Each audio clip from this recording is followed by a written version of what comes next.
இருக்கிற எல்லா போதகர்கள், அம்மாமார்கள், சபை தலைவர்கள் அனைவருக்கும் இயேசுவின் நாமத்தில் அன்பை தெரிவிக்கிறேன், ஆசீர்வாதத்தை அறிவிக்கிறேன். இந்த வருடத்தின் வெற்றியை உங்களுக்கு அறிவிக்கிறேன். புதிய ஊழியங்கள், கிளை ஊழியங்களை அறிவிக்கிறேன். நீங்கள் முயற்சி எடுத்து தோற்றுப்போன கடந்த கால விஷயங்கள், அதே விஷயத்தை திரும்ப ஒரு முறை நீங்கள் முயன்றால் இந்த வருஷத்திலே வெற்றி அடைவீர்கள், அதை அடைவீர்கள். ஆகையால் இவைகளுக்காக நான் ஜெபிக்கிறேன். உங்களுடைய குடும்ப சமாதானத்திற்காக ஜெபிக்கிறேன். உங்களுடைய ஊழிய செயல் திட்டங்களுக்காக ஜெபிக்கிறேன். இந்த வாய்ப்பினை எனக்கு கிடைக்க பண்ணின தேவனுக்கு நான் நன்றியும் துதியும் செலுத்துகிறேன். அவரே என்னை நடத்தி கொண்டிருக்கிறார். இப்பொழுது நம்முடைய மத்தியிலே என்னை அன்போடு வரவேற்ற பாஸ்டர் ராஜன் அவர்களுக்கும் அவருடைய குடும்பத்தாருக்கும் அவருடைய சபை மக்களுக்கும் என்னுடைய அன்பை, ஆசீர்வாதத்தை நான் தெரிவித்துக் கொள்கிறேன். அவர்களை நான் மிகவும் கனம் பண்ணுகிறேன். அவர்கள் ரொம்ப ஒரு நல்ல மனிதர், எங்களுக்கு ரொம்ப ஒத்தாசையாக இருக்கிற ஒரு நல்ல மனிதர். கர்த்தர் அவர்களை ஊழியத்தை இன்னும் பெருக பண்ணுவாராக. ஒரு 5 விஷயங்களை உங்களுக்கு முன்னே சொல்லுகிறேன். அது அந்த 5 ஒரு ஊழியக்காரர்களுடைய அவர்களுடைய பெயர், அவர்களுடைய வேலையினுடைய பெயர். அதனால் அப்படி வைத்துக் கொள்ளலாம். முதலாவது நான் சொல்ல வேண்டியது, ஒவ்வொரு ஊழியக்காரனும் ஒரு திராட்சை குலை. 2வது சொல்ல வேண்டியது, உறுதியான இடத்தில் கடாவப்பட்ட ஆணி. 3வது உங்களுக்கு சொல்ல போனால், துளையிடும் ஒரு யந்திரம். 4வது ஸ்தானாபதி. 5வது தேவன். ஊழியக்காரர்களுக்கு இவ்வளவும் ஒரு காரண பெயர். இது அவ்வளவும் நம்ம ரொம்ப விளக்கி சொல்லுவதற்கு நமக்கு கஷ்டம். இதையே நான் சொன்னால் சொல்ல வேண்டிய மீதி நிறைய காரியங்கள் சொல்ல முடியாமல் போகும். சும்மா ஒரு குழு உங்களுக்கு கிடைக்குவதற்கு இந்த 5ஐயும் உங்களுக்கு முன்னே சொல்லுகிறேன். முதலாவது, ஒவ்வொரு ஊழியக்காரனும் ஒரு திராட்சை குலை. ஏசாயா தீர்க்கதரிசியின் புஸ்தகத்திலே 65ஆம் அதிகாரத்திலே நீங்கள் இந்த வசனத்தை காணலாம். 8ஆம் வசனத்திலே ஒரு கர்த்தர் சொல்லுகிறது என்னவென்றால், ஒரு திராட்சை குலையில் ரசம் காணப்படும் போது அதை அழிக்காதே, அதிலே ஆசீர்வாதம் உண்டென்று சொல்லுகிறபடி நான் என் ஊழியக்காரர் நிமித்தம் அனைத்தையும் அழிக்காதபடி செய்வேன். அப்போ ஒரு திராட்சை குலை நிமித்தம் நான் மீதி எல்லாவற்றையும் அழிக்க மாட்டேன். அந்த திராட்சை குலையை கொண்டு வா. எஸ்கோல் பள்ளத்தாக்கில் ஒரு பெரிய திராட்சை குலையை வெட்டி 2 பலசாலிகள் தோளில் சுமந்து வந்தார்கள். மோசே இடத்துல அதை கொண்டு வந்தார்கள். காதேஷ் பர்னேயாங்கிற இடத்துல. அது கானானுடைய சிறப்பு, கானானின் பலன். ஒரு ஊழியக்காரனை அந்த அளவுக்கு ஒரு திராட்சை குலையாக கர்த்தர் பார்க்கிறார். நாம் இயேசு கிறிஸ்துவை பெரிய திராட்சை குலையாக பார்க்கிறோம். அந்த எஸ்கோல் பள்ளத்தாக்கிலே வெட்டி எடுக்கப்பட்ட அந்த பெரிய திராட்சை குலையை 2 பேர் சுமந்தார்கள். முன்னால் ஒருவர், பின்னால் ஒருவர், நடுவிலே திராட்சை குலை தொங்குகிற அந்த காட்சியை பாருங்கள். திராட்சை குலை எவ்வளோ பெரிதாக இருந்திருக்க வேண்டும். அது 2 பலசாலிகள் தூக்குறார்கள். ஒரு ஆள் முன்னால் போகிறார், ஒரு ஆள் பின்னால் வருது. அந்த அளவுக்கு பெரிய பெரிய திராட்சை. சபிக்கப்பட்ட இந்த பூமியிலேயே இவ்வளோ பெரிய திராட்சை குலை இருக்கிறதானால் ஏதேன் தோட்டத்துக்குள்ளே எவ்வளோ பெரியதாக இருந்திருக்கும். ஆக இந்த திராட்சை குலையை சுமக்கிற இருவர், முன்னாலே போகிறவரை நான் ஒரு வியாக்கியானத்துக்காக சொல்கிறேன். முன்னால் போகிறவரை யோசுவா என்று எடுத்துக்கொண்டு பின்னால் வருகிறவரை காலேப் என்று எடுத்துக்கொள்ளலாம். ஏன்னா இவங்க 2 பேர் தான் உள்ளே போய் சேர்ந்து. ஆகவே யோசுவா முன்னாலே, காலேப் பின்னாலே, நடுவிலே தொங்குகிறது திராட்சை குலை. இந்த 2 பேரும் அதை சுமக்கிறார்கள். அருமையானவர்களே, இயேசு கிறிஸ்துவே அந்த திராட்சை குலை. அவர் தண்ணீரை கூட திராட்சை ரசமாய் ஆக்க முடியும்.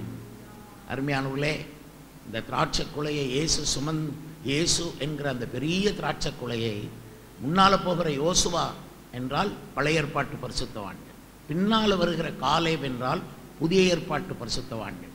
ஆக பழைய பரிசுத்தவான்களும் புதிய ஏற்பாட்டு பரிசுத்தவான்களும் இணைந்து சுமக்கிற ஒரு திராட்சை குலைதான் நாம் நேசிக்கிற, நாம் உயிரே வைத்திருக்கிற கர்த்தராக இயேசு கிறிஸ்து. ஹல்லேலூயா. நம்முடைய முதன்மை ஊழியம் அவரை சுமக்கிற ஒரு ஊழியமாகும். இந்த திராட்சைக்குலை ஆதியாகமத்திலே இருந்தது, யாத்திராகமத்திலே புறப்பட்டது, எண்ணாகமத்திலே தொகையிடப்பட்டது, லேவியராகமத்திலே சுத்திகரிக்கப்பட்டது, உபாகமத்திலே நினைவு கூறப்பட்டது, சரித்திர ஆகமங்களில் இடம் பெற்றது, சங்கீதங்களிலே வர்ணிக்கப்பட்டது, தீர்க்க தரிசன ஆகமங்களில் முத்திரை போடப்பட்டது, அது சுவிசேஷங்களிலே வந்து மலர்ந்தது, வந்து கனிந்தது இயேசுவாக. அது நிருபங்களிலே பதிவு செய்யப்பட்டு வெளிப்படுத்தின விசேஷத்திலே நிறைவடைகிறது. ஹல்லேலூயா. அப்படி பார்க்க போனால் வேதம் முழுவதும் இந்த திராட்சைக்குலை சுமந்து வருகிற காட்சி. 66 புஸ்தகங்களிலும் இயேசுவாகிய திராட்சைக்குலையை சுமக்கிறது. அதனால தான் வேதத்தில் இயேசு கிறிஸ்துவனுடைய இரத்த நாளம் வேதம் முழுவதும் பாய்ந்து 66 புஸ்தகங்களிலே போய்கொண்டிருக்கிறது. இதனால வேதத்தை எந்த இடத்துல வெட்டினாலும் இரத்தம் வரும் என்று சொல்லலாம். அந்த அளவுக்கு அது இயேசுனுடைய இரத்தத்தின் காரியங்கள். ஹல்லேலூயா. ஏனென்றால் யூதா தன்னுடைய வஸ்திரத்தை, தன் அங்கியை திராட்சை ரசத்தில் என்று போடவில்லை, திராட்சை பழங்களின் இரத்தத்திலே தன் அங்கியை தோய்ப்பான் என்று ஆதியாகமம் 49ஆம் அதிகாரத்திலே இருக்கு. யூதா தன்னுடைய அங்கியை திராட்சை பழங்களின் இரத்தத்திலே, அதுவும் இயேசு கிறிஸ்துவனுடைய இரத்தத்திலே தன் அங்கியை தோய்த்து வெளுத்தவர்கள் தான் பரிசுத்தவான்கள். ஹல்லேலூயா. இப்படி பார்க்க போனால் எல்லா பரிசுத்தவான்களையும் நடத்துகிற ஒரு போதகரும் ஒரு திராட்சை குலைக்கு ஒப்பானது. ஒரு திராட்சை குலையை காணும்போது அதை அழிக்காதே, ஒரு பாஸ்டரை டிஸ்டர்ப் பண்ணாதே, ஒரு ஊழியக்காரனுக்கு விரோதமாக ஒரு சிந்தனையிலையும் வரக்கூடாது, முரண்பாடாக எதையும் உனக்குள்ளே வைத்து கொள்ளாதே.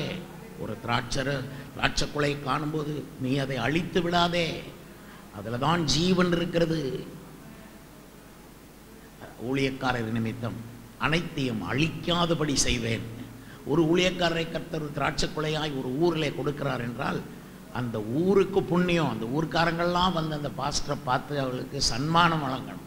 உங்களால் தான் நாங்கள் ஜீவனோடு இருக்கிறோம் என்று சொல்ல வேணும். அந்த அளவுக்கு தேவனுடைய பார்வையில் ஊழியக்காரர்கள் அருமையானவர்கள். ஹல்லேலூயா.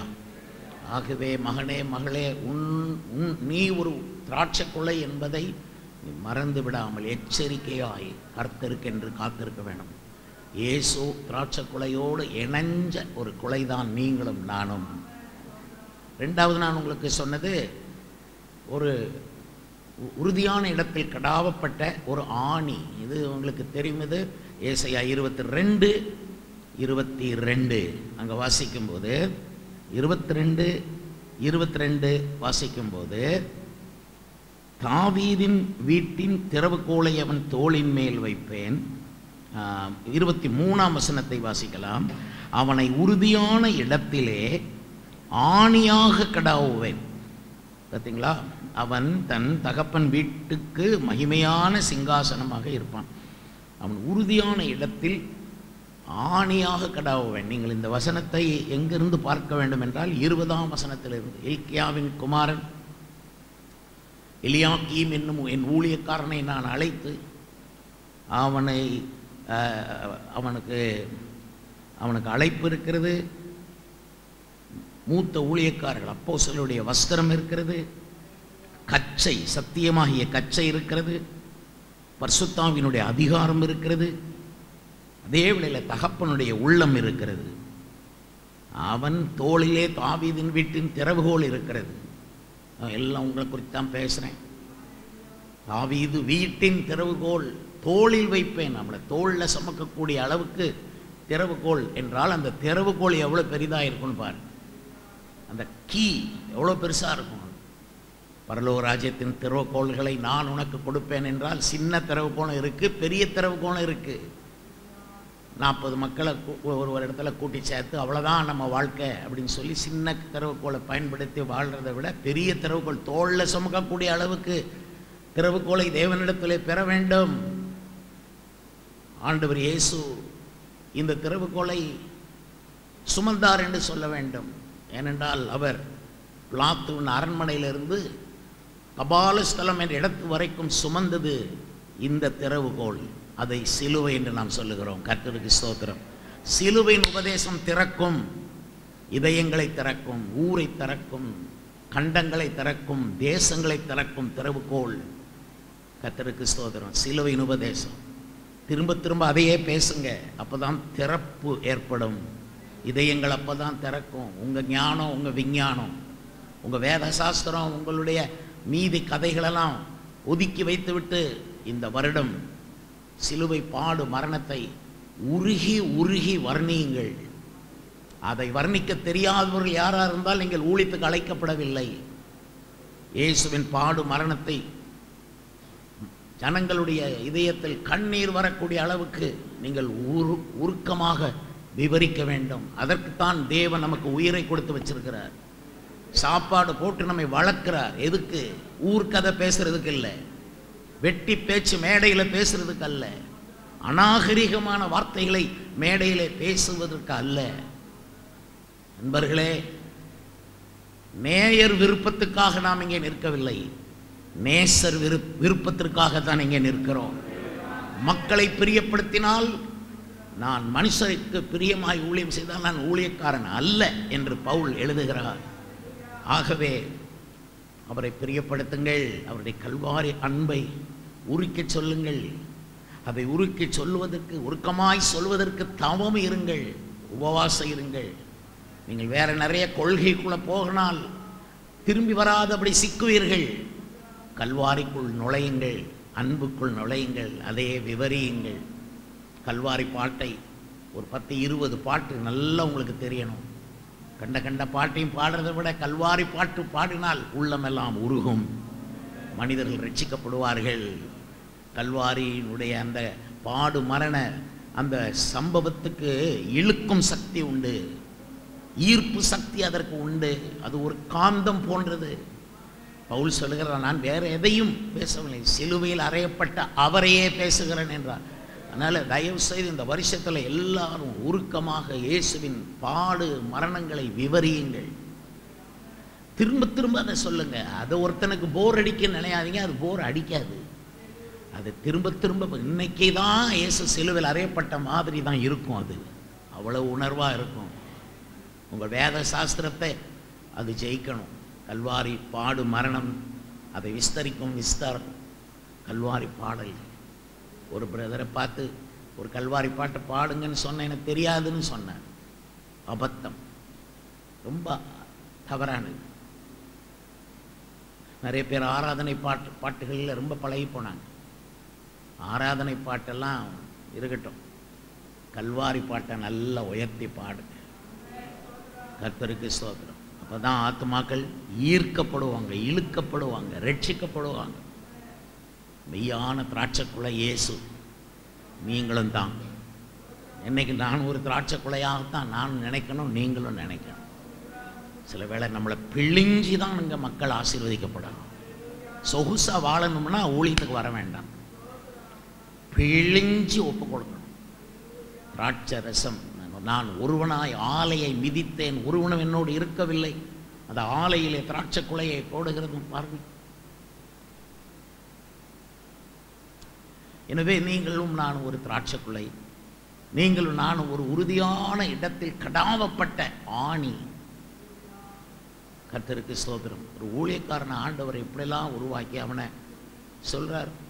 நிறைய சொல்லலாம் அவரை பற்றி, ஊழியக்காரரை பற்றி. ஆனால் ஆண்டவருக்கு இது தோணுது, உறுதியான இடத்தில் கடாவப்பட்ட ஆணி. ஒரு சுவரில் ஒரு ஆணியை கடாவை வச்சிட்டோம்னா அது அங்கேயே இருக்கும். எந்த ஊரில் உங்களை ஊழியத்துக்கு ஆண்டவர் போக சொன்னாரோ அங்கேயே இருக்கணும். ஊர் சுற்றிக்கிட்டே இருக்கக்கூடாது. இடமாற்றங்கள் உங்களுடைய தரத்தை அழிக்கும். உங்கள் ஸ்டாண்டர்டு போயிடும்.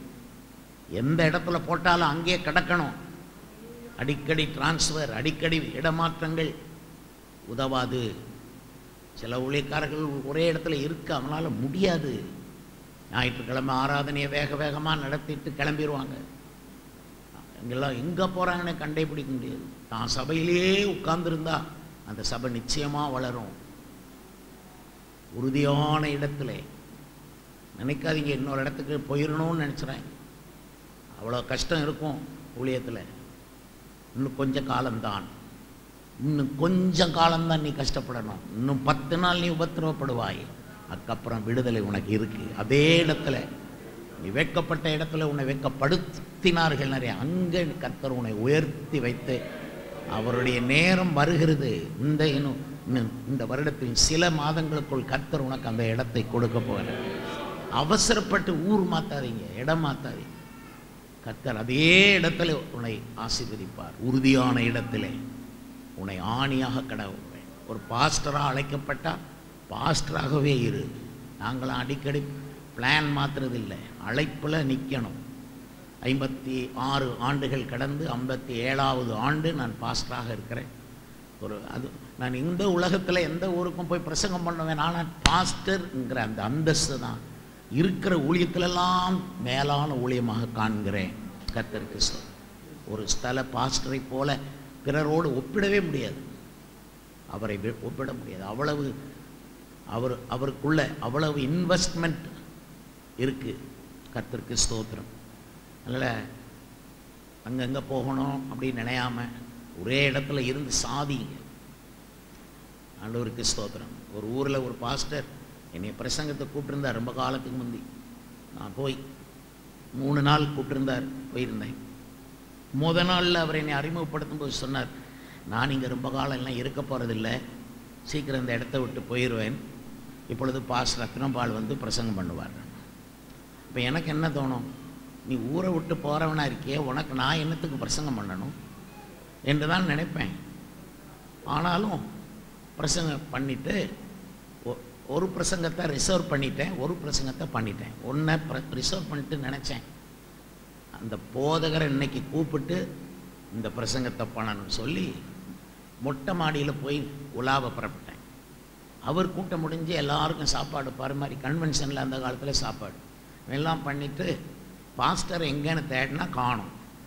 அவர் அங்கே தேடி இங்கே தேடி இங்கே தேடி கடைசியில் மொட்டை மாடியில் இருட்டுக்குள்ளே உட்காந்துருந்தேன்.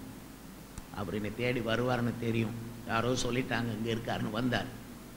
வந்தால் அவருக்கு அன்னைக்கு ஒரு 1.5 மணி நேரம் அந்த மொட்டை மாடியில், நீ இன்னைக்கு போகிறேன்னா யார் பிரதர் உனக்கு சப்போர்ட் பண்ணுவா, நீ என்ன சொல்லியிருக்கணும், என் உயிர் போனாலும் இந்த ஊரை விட்டு போக மாட்டேன், இங்கே தான் இருப்பேன்னு சொன்னால சாஸ்க்கு ஒரு பயம் வரும். இப்படி சொல்கிறீங்களே பிரதர்ன்னு சொல்லிவிட்டு அதை இதை பேசி ஒரு 1.5 மணி நேரம் ஆச்சு. வந்த உடனே சாப்பிட வாங்க என்ன, சாப்பாடு எனக்கு முக்கியம் கிடையாது, நீ போகிறவன்ட்ட இதுக்கு நான் வந்து சாப்பாடு வாங்கணும் சொல்லி 1.5 மணி நேரம் பேசி முடிச்சு. எனக்கு நான் 2ல் 1 பண்ணணும் தான் மேலே போயிருந்தேன். நம்ம பேசுவோம், அந்த பாஸ்டர்கிட்ட கீழ்ப்படிஞ்சா பார்ப்போம், இல்லை பிடிச்சி அவரையும் கீழே தள்ளிடுவோம், நம்மளும் குதிச்சிருவோம். என்னத்துக்கு இப்படிப்பட்டவங்களை வச்சு எப்படி இவங்களுக்கு நான் ஊழியம் செய்ய வரணுமா? கட்டும் வைராக்கியத்தில் இருந்தேன். ஆனால் அந்த மனுஷன் பணிஞ்சிட்டார். ஆமாம் பாஸ்டர், நான் செய்தது தப்பு, நான் சொன்னது தப்பு தான். 2வது நாள் வந்தது, பாட்டெல்லாம் முடிஞ்சது. இவர் முன்னால் போனார். பிரியமானவர்களே, பாஸ்டர் ரத்னபால் பொழுது செய்தி கொடுப்பார். ஆனாலும் ஒன்று சொல்ல விரும்புகிறேன், நான் இந்த ஊரை விட்டு போவேன் என்று ஒருவரும் கனவு காணாதிருங்கள், செத்தாலும் இந்த ஊரில் தான் இருப்பேன். அப்படி நேற்று வேற மாதிரி பேசிட்டு இன்னைக்கு இப்படி பேசினோடனே மக்களுக்கு இவருக்கு என்ன ஆச்சு? இப்போ வரைக்கும் அதே சபையில் இருக்கார் அவர். வருடம் 50 தாண்டிட்டது. கர்த்தருக்கு ஸ்தோத்திரம். அதனால் உறுதியான இடத்தில் ஆணியாக உன்னை கடாவுவேன். அல்லேலூயா. கர்த்தர் உங்களை ஆசீர்வதிப்பாராக. நீங்கள் உறுதியாக இருந்தால் தான் உங்கள் சபைக்கு வர்ற ஆட்களையும் கர்த்தர் உறுதிப்படுத்துவார். இல்லாட்டா அவ்வளவும் சும்மா அப்படி வரும் போகும், தானாக வரும் தானாக போயிடும், தப்பி வரும் தப்பி போயிடும். ஏன்னா தானாக வந்தது தானாக போயிடும். நான் தப்பி வந்தது இன்னொரு சபையிலேருந்து தப்பி உங்கள் சபைக்கு வந்திருப்பாங்க. அவன் போகும்போது தனியாக தப்பிட்டு போக மாட்டான், இங்கேருந்து 10 பேரையும் கூட்டி தப்பிப்போம். அதுக்கு அங்கே ஒரு பாஸ்டர் ரெடியாக இருப்பார் கூட்டம் நடத்துறது. அதான் பாட்டு இருக்கே, ஃபாதர் பாட்டு இருக்குது, பாட்டு இருக்குது, அது ஒரு 2 பாடி அவர் அந்த பக்கம் கூட்டம் நடத்துவார். அப்போ உங்களுக்கு வரும் பாருங்க ஒரு பிரளயம். அதெல்லாம் எதுக்கு? ஒரே இடத்துல உறுதியாக நில்லுங்க. அல்லேலூயா. 2 ஆத்மா உங்களுக்கு தீமை செஞ்சதுன்னா அந்த தீமை செய்கிற ஆத்மாக்கள் குயிட்டா நல்லா இருக்கும்னு நினைக்காதீங்க. அவன் போக உங்களை உறுதிப்படுத்துகிற வரைக்கும் அந்தால் போகாது. கர்த்தருக்கு ஸ்தோத்திரம். உங்களை டிஸ்டர்ப் பண்ணிக்கிட்டே அந்த ஆளை கவனிக்காதீங்க. கர்த்தருக்கு ஸ்தோத்திரம். எல்லாரும் போல பண்ணுங்க. மனுஷங்களை நேசிங்க. மனுஷன் மேல் பிரியம் உண்டாவதாக. ஒரு ஊழியக்காரர் ஒரு ஆளையும் வெறுக்கக்கூடாது. அவன் உனக்கு கொல்ற மாதிரி வந்தால் கூட அவனை வெறுக்கக்கூடாது. உன்னை மான நஷ்டப்படுத்தினாலும் அந்த ஆளை நீ வெறுக்கக்கூடாது. அதுதான் ஊழியக்காரங்க. ஆண்டவருக்கு ஸ்தோத்திரம் உண்டாவதாக. சிலர் சொல்லுவாங்க, நீ போன என்ன, உனக்கு பதிலாக 10 பேரை கர்த்தர் தருவார். இந்த வீர பேச்செல்லாம் பேசக்கூடாது. இது அருவருப்பான பேச்சு. நீர் எனக்கு தந்தவர்களில் ஒருவனையும் நான் இழந்து போகவில்லை. அது சிறப்பான பேச்சு. கர்த்தருக்கு ஸ்தோத்திரம். கர்த்தரிடத்தில் அப்படி இருங்க. கர்த்தர் உங்களை ஆசீர்வதிப்பார். போகிறதை பற்றி கவலைப்படாதீங்க. ஆனால் நீங்கள் அந்த ஆள் போயிடணும்னு விரும்பாதீங்க. உறுதியான இடத்தில் ஆணியாக கடப்படாது. உபதேசத்துலேயும் உறுதியான உபதேசம் இருக்கணும். அடிக்கடி உபதேசம் மாற்றாதீங்க. அடிக்கடி மனைவியை மாற்ற முடியுமா? அடிக்கடி புருஷனை மாற்ற முடியுமா? அதே மாதிரி உபதேசத்தை மாற்றாதீங்க. ஆமாம், அதுலேயே நெல்லுங்க. மரண பரியந்தம் கர்த்தரவனை கொடுத்த வெளிப்படுத்தின அந்த உபதேசத்தில் நிலைச்சு நிற்கணும். கேட்குறவங்க இருப்பாங்க, கேளாதவங்களும் இருப்பாங்க. சிலர் நல்லவங்க கேட்காம இருப்பாங்க. கொஞ்சம் பணம் வசதி உள்ளவங்க நீங்கள் சொல்கிற உபதேசத்தை கேட்க மாட்டாங்க. ஆனால் காணிக்க கொடுக்க நிற்பாங்க. இதுக்காக உபதேசத்தை மாற்றக்கூடாது. இதுதான் உபதேசம்னு ஆணித்தரமாக நின்னீங்க. கொஞ்ச நாள் கழித்து எல்லாத்தையும் கர்த்தர் ரிப்பேர் பார்த்து சிதறி கிடக்கதை ஒன்றா சேர்த்து அங்கே உள்ளதை இங்கே எடுத்து கூட்டி கழித்து வகுத்து சரிப்படுத்தி உன்னை ஒரு சிங்காசனத்தில் உட்கார வைப்பார். ஊழியம் கர்த்தருடையது. இப்போ திராட்சைக்குலை உறுதியாய் இடத்தில் கடாவப்பட்ட ஆணி. ஒரு இடத்துல ஒரு ஆணியை கடாவப்பட்ட மாதிரி தான் நீங்களும் நானும். இந்த விசுவாசிகள் பார்த்தீங்களா, ஒரு பையை கொண்டு தொங்க போடுவாங்க அந்த ஆணியில். அதுக்கப்புறம் அந்த பைக்குள்ளே அழுக்கு, குப்பை, கெட்டுப்போன மீன் இதெல்லாம் போட்டு பையில் கொண்டு போட்டுரும். சில நேரம் அவங்களோட அவதூறுகளையும் நீங்கள் சுமக்கணும். அவங்க வீடுகளில் வரக்கூடிய கடினங்கள், அவதூறுகள். அவங்க கொஞ்சம் வழி தப்பி நடப்பாங்க. அவங்களுக்கு கெட்ட பேர் வரும். அதே கெட்ட பேரை நீங்கள் சுமக்க வேண்டியது வரும். இந்த சபைக்கு போகிற ஆள் தானே இப்படி பண்ணுதும்பாங்க. இந்த இவருடைய பாஸ்டர் தானே இதை எப்படியா சொல்லி கொடுத்தாருன்னு அவங்கெல்லாம் பகடி பண்ணுவாங்க. சில விசுவாசிகள் தங்களுடைய பாரங்களை கொண்டு வந்து இந்த ஆணியில் தொங்க போடுவாங்க. ஹல்லேலூயா. ஆனால் ஆணி முறிஞ்சு விழக்கூடாது. ஹல்லேலூயா, ஹல்லேலூயா. சரி, மூணாவது ஒரு துளையிடும் யந்திரத்தை நினச்சி பாருங்க. கிரில் பண்ணுற. இப்போ ஒரு மலை இருக்குது. மலையை அதை கிராஸ் பண்ணி ரோடு போடணும். பாறை, அதனால் பெரிய யந்திரங்களை நிறைய இப்பெல்லாம் பெரிய பெரிய யந்திரங்கள் அது அப்படியே வெட்டி எடுக்கும். பாறையை சுழற்றி உள்ளே பாதையை ஏற்படுத்தும். சுரங்கம், ரயில் பாதைகள் அதெல்லாம் ஏற்பட முடியும். ஒரு ஊழியக்காரர் அப்படித்தான். இதை நான் எங்கேருந்து எடுக்கிறேன் இந்த வசனத்தைன்னு சொன்னால், எசேக்கியேலின் புஸ்தகம் 8ஆம் அதிகாரத்திலிருந்து எடுக்கிறேன். அதிலேருந்து நீங்கள் முடிஞ்சால் திருப்புங்க. எசேக்கியேல் 8ஆம் அதிகாரத்தில் 8ஆம் வசனத்தை படிக்கலாமா? எசேக்கியேல் 8:8. அவர் என்னை நோக்கி, மனுபுத்திரனே, நீ சுவரிலே துவாரமிடு என்றார். நான் சுவரிலே துவாரமிட்ட போது இதோ ஒரு வாசல் இருந்தது. இவ்வளத்தையும் பாருங்க, மறுபடியும் வாசிங்க. அவர் என்னை நோக்கி, மனுபுத்திரனே, நீ சுவரிலே துவாரமிடு என்றார். நான் சுவரிலே துவாரமிட்ட போது இதோ ஒரு வாசல் இருந்தது. சுவரில் துவாரமிட நமக்கெல்லாம் ஆண்டவர் சொல்லவில்லை. நமக்கு சுவிசேஷத்தை பிரசங்கம் பண்ணணும், பிசாசு துரத்தணும், வியாதியை குணமாக்கணும். இதுதான் சொல்லிக் கொடுத்தோம். 3 main point. Preach the gospel, heal the sick, cast out demons. 3 தான் நமக்கு மெயின். இதை 3ஐயும் கரெக்டாக வாரம் இந்த 3ஐயும் செய்கிறோமா அப்படிங்கிறத பார்த்துக்கிட்டே வரணும். ஆனால் ஒரு சுவரில் போய் துவாரம் போடுன்னு நமக்கு சொல்லலை. எசேக்கியேலுக்கு சொன்னார். நான் இதை குறித்து ரொம்ப பிரமித்து, எதுக்கு ஆண்டவர் சொன்னார் இப்படி? போய் சுவரில் இந்த வேலையை நமக்கு கொடுத்துருந்தா நல்லதாக இருக்குமே. ஒவ்வொரு விசுவாசி வீட்லேயும் ஒரு சுவரில் துவாரம் போட்டு உள்ளே நுழைஞ்சி இவங்க என்ன என்னைக்கு தசம பாகத்தை கொடுப்பாங்க? நம்ம போய் எடுத்துக்கிட்டு வந்துட வேண்டியதானே. சபைக்கு வராதவங்களெல்லாம் தொலை போட்டு எடுத்துட்டு வந்துடலாம்ல. எதுக்கு இப்படி சொல்லியிருக்காருன்னு யோசித்த பிறகு அதே எசேக்கியேலின் புஸ்தகத்தில் கொஞ்சம் தள்ளி 44ஆம் அதிகாரத்தில் போனீங்கன்னா 44ஆம் அதிகாரத்தில் 43ஆம் அதிகாரத்துக்கு போங்க. அதன் 8ஆம் வசனத்தை வாசித்து பாருங்க. எசேக்கியேல் 43:8. அவர்கள் எனக்கும் தங்களுக்கும் நடுவே ஒரு சுவர் இருக்கும்படி. இது அதை அப்படியே முடிச்சிடும். கர்த்தர் சொல்ற வார்த்தையை பாருங்க. அவர்கள் எனக்கும் அவர்களுக்கும் நடுவே ஒரு சுவர். மனிதனுக்கும் தேவனுக்கும் நடுவில் சுவர் இருக்குது. உங்கள் பாவங்களே அவர் உங்களுக்கு செவி கொடுக்க முடியாதபடிக்கு அது தடுக்கிறது. கர்த்தருடைய கை குறுகி இருக்கவில்லை, கேட்கக்கூடாதபடி அவர் செவி மந்தமாகவில்லை. ஆனால் உங்கள் பாவங்கள் சுவர் மாதிரி இருக்கு. தேவனை பார்க்க முடியல, அவர் பிரசன்னத்தை அப்படியே ஃபீல் பண்ண முடியல. தேவ பிரசன்னத்துக்காக 10 பாட்டு பாடி ஒரு ஆள் தேவ பிரசன்னத்துக்குள்ளே வர இழுக்க வேண்டியிருக்கு. அது ரொம்ப கஷ்டம். மனுஷர்கள் யாரை எடுத்துக்கிடுங்க, தேவனாகிய கர்த்தர், ஐயோ அவர் சூரியனும் கேடகமானவர். அவருக்கும் மனுஷனுக்கும் நடுவில் பெரிய சுவர் இருக்குது.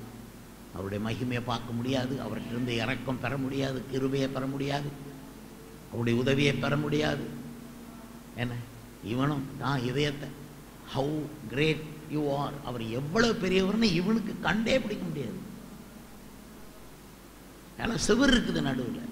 போய் எசேக்கியேலை பார்த்து சொன்னார், நீ சுவரிலே போய் துவாரம் எடு அப்படி. அப்போ it is a work to do. அவன் போய் அவன் கஷ்டப்பட்டு சுவரில் துவாரம் விடுறான். நம்ம இதை எப்படி எடுத்துக்கொள்கிறோம்னா, ஒவ்வொரு மனுஷனுக்கு உள்ளே தேவனை பார்க்க முடியாமல் அவன் எழுப்பி இருக்கிற பாவத்தினுடைய சுவர்கள், ஜென்ம சுபாவத்தின் சுவர்கள் நம்ம துளையிட்டு தான் அவனுக்குள்ளே போகணும். அதெல்லாம் கிருபையும் அபிஷேகமும் பிரதர். ஆமாம், நீங்கள் ஒரு ஆள்கிட்ட பேசணும்னா ஒரு 3 மணி நேரம் ஜபத்தில் இருங்க, போய் பேசுங்க. நீங்களே துளையிடுற ஒரு யந்திரமாக மாறுங்க. அவனுக்குள்ளே இருக்கிற அந்த சுவரை அப்படி கரைச்சி எடுத்து உள்ள அந்த வசனத்தில் எப்படி வாசித்தோம்? சுவரிலே துவாரமிடு. அவர் சொன்னது போல் நான் போய் சுவரில் துவாரம் போட்டேன், அங்கே ஒரு வாசல் இருந்தது. ஆமாவா?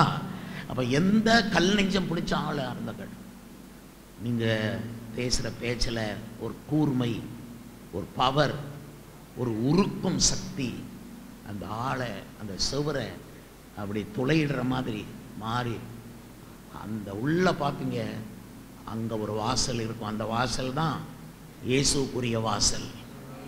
அல்லேலூயா. அந்த வாசலை தான் அவர் தட்டிக்கிட்டு நிற்கிறார். ஒருவனின் சத்தத்தை கேட்டு கதவை திறந்தால் நான் உள்ளே பிரவேசித்தார். சுவரை, அந்த சுவரை தான் நீங்கள் தகர்க்கணும், துளையிடணும். இருதயங்களில் இருக்கிற அந்த சுவர்களை துளையிடுறதுக்கு நீங்கள் மிஷினாக மாறணும். அதான் சொன்னேன், துளையிடுகிற யந்திரம். 41 அதிகாரம் ஏசாயாவில் எப்படி போட்டிருக்குது? உன்னை புதிதும் கூர்மையுமான பற்களுள்ள யந்திரமாய் மாற்று. ஒரு பாஸ்டர், ஒரு ஊழியக்காரனா ஒரு மிஷின். அதை நினைங்க. ஹலோ, மிஷினுக்கு பசிக்காது, மிஷினுக்கு தாகம் வராது. அது மிஷின். மிஷினுக்கு தூக்கம் வராது. ஒரு அம்மா என்கிட்ட சொல்லுது, பாஸ்டர் பாடும்போதெல்லாம் நல்லா இருக்கு பாஸ்டர், நீங்கள் பிரசங்கம் ஆரம்பித்த உடனே எனக்கு நல்லா தூக்கம் வருது. அந்த மாதிரி ஊழியக்காரங்க ஒரு மெட்ராஸில் ஒரு பாஸ்டர்ஸ் மீட்டிங் கூப்பிட்டுருந்தாங்க. நான் எழுப்பதெல்லாம் பேசிக்கிட்டு இருக்கேன், வேர்க்க பேசிக்கிட்டு இருக்கேன். பின்னால் திருமணம் பாருங்க, அங்கே ஒரு பாஸ்டர் இப்படி தூங்கிட்டு இருக்காரு. நான் செத்துடலான்னு தோணுச்சு எனக்கு. இந்த மாதிரி இடத்துக்கு ஏன் வந்தோம்? நான் அதுக்கு தான், பாஸ்டர்ஸ் மீட்டிங்காக இருந்தாலும் மேடையில் எல்லா பாஸ்டரும் கொண்டு உட்கார வைக்காதீங்க, அவங்களுக்கு முடியாது. ஆமாம், மேடையில் ஏறினா கூட்டம் முடிஞ்சு எல்லாரும் போன பிறகு இறங்குற பாஸ்டராக இருந்தால் மேடையில் ஏற்றுங்க. இவங்களுக்கு அடிக்கடி நோய் இறங்கி போகிற ஒரு நோய். நீங்கள் நோய்வாய்ப்படக்கூடாது. மேடையில் போயிட்டோம்னா சரி. ஆனால் நாங்கள்லாம் பெரிய சர்ச் தான். மேடையில் இருந்தாலும் நாங்கள் அந்த லைட்டை போடு அதெல்லாம் சொல்ல மாட்டோம். கண்ணிலேயே சொல்கிறது தான். அங்கே ஒரு பையன், அங்கே ஒரு பிரதர் இருப்பார். அவரை பார்த்து இப்படின்னா அவனுக்கு தெரியும் இந்த கண் எங்கே போகுது, லைட் போடணும்னு சொல்லுது. ஒரே ஒரு விரலை வச்சுக்கிட்டு டியோம்னா ஃபேன் போடுன்னு அர்த்தம். அதுக்காக அந்த ஃபேனை போடு இதெல்லாம் சொல்கிறதுக்கா மைக்கு இருக்குது. இங்கெல்லாம் கர்த்தருடைய வார்த்தையை தான் வெளியிடணும். அல்லேலூயா. அதனால் நீங்கள்லாம் மிஷின் மாதிரி வேலை செய்யணும், ஆணும் பெண்ணும். ஆமாம், மிஷனுக்கு தூக்கம் வராது. ஏசு தூங்கவே இல்லை பார்த்தீங்களா? அலைந்தே பகலெல்லாம் பல நன்மை செய்தார், அழுதே இரவெல்லாம் நமக்காய் ஜெபித்தார், கண்ணுறங்கி சுகபோகமாய் இல்லை உண்ணவும் சமயமில்லாமல் அவர் சேவை செய்தார். இந்நண்பரேசு என்னை மீட்க பல பாடடைந்தார்.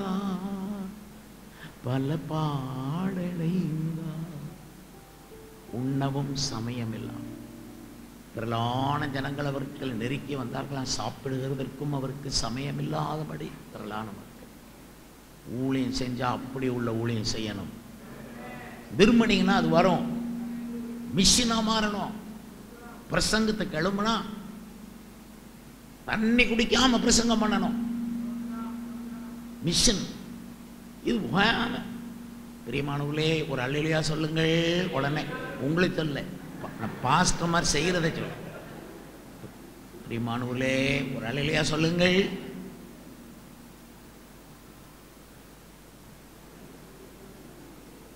புசிக்கிறதற்கும் குடிக்கிறதற்கும் உங்களுக்கு வீடுகள் இல்லையா?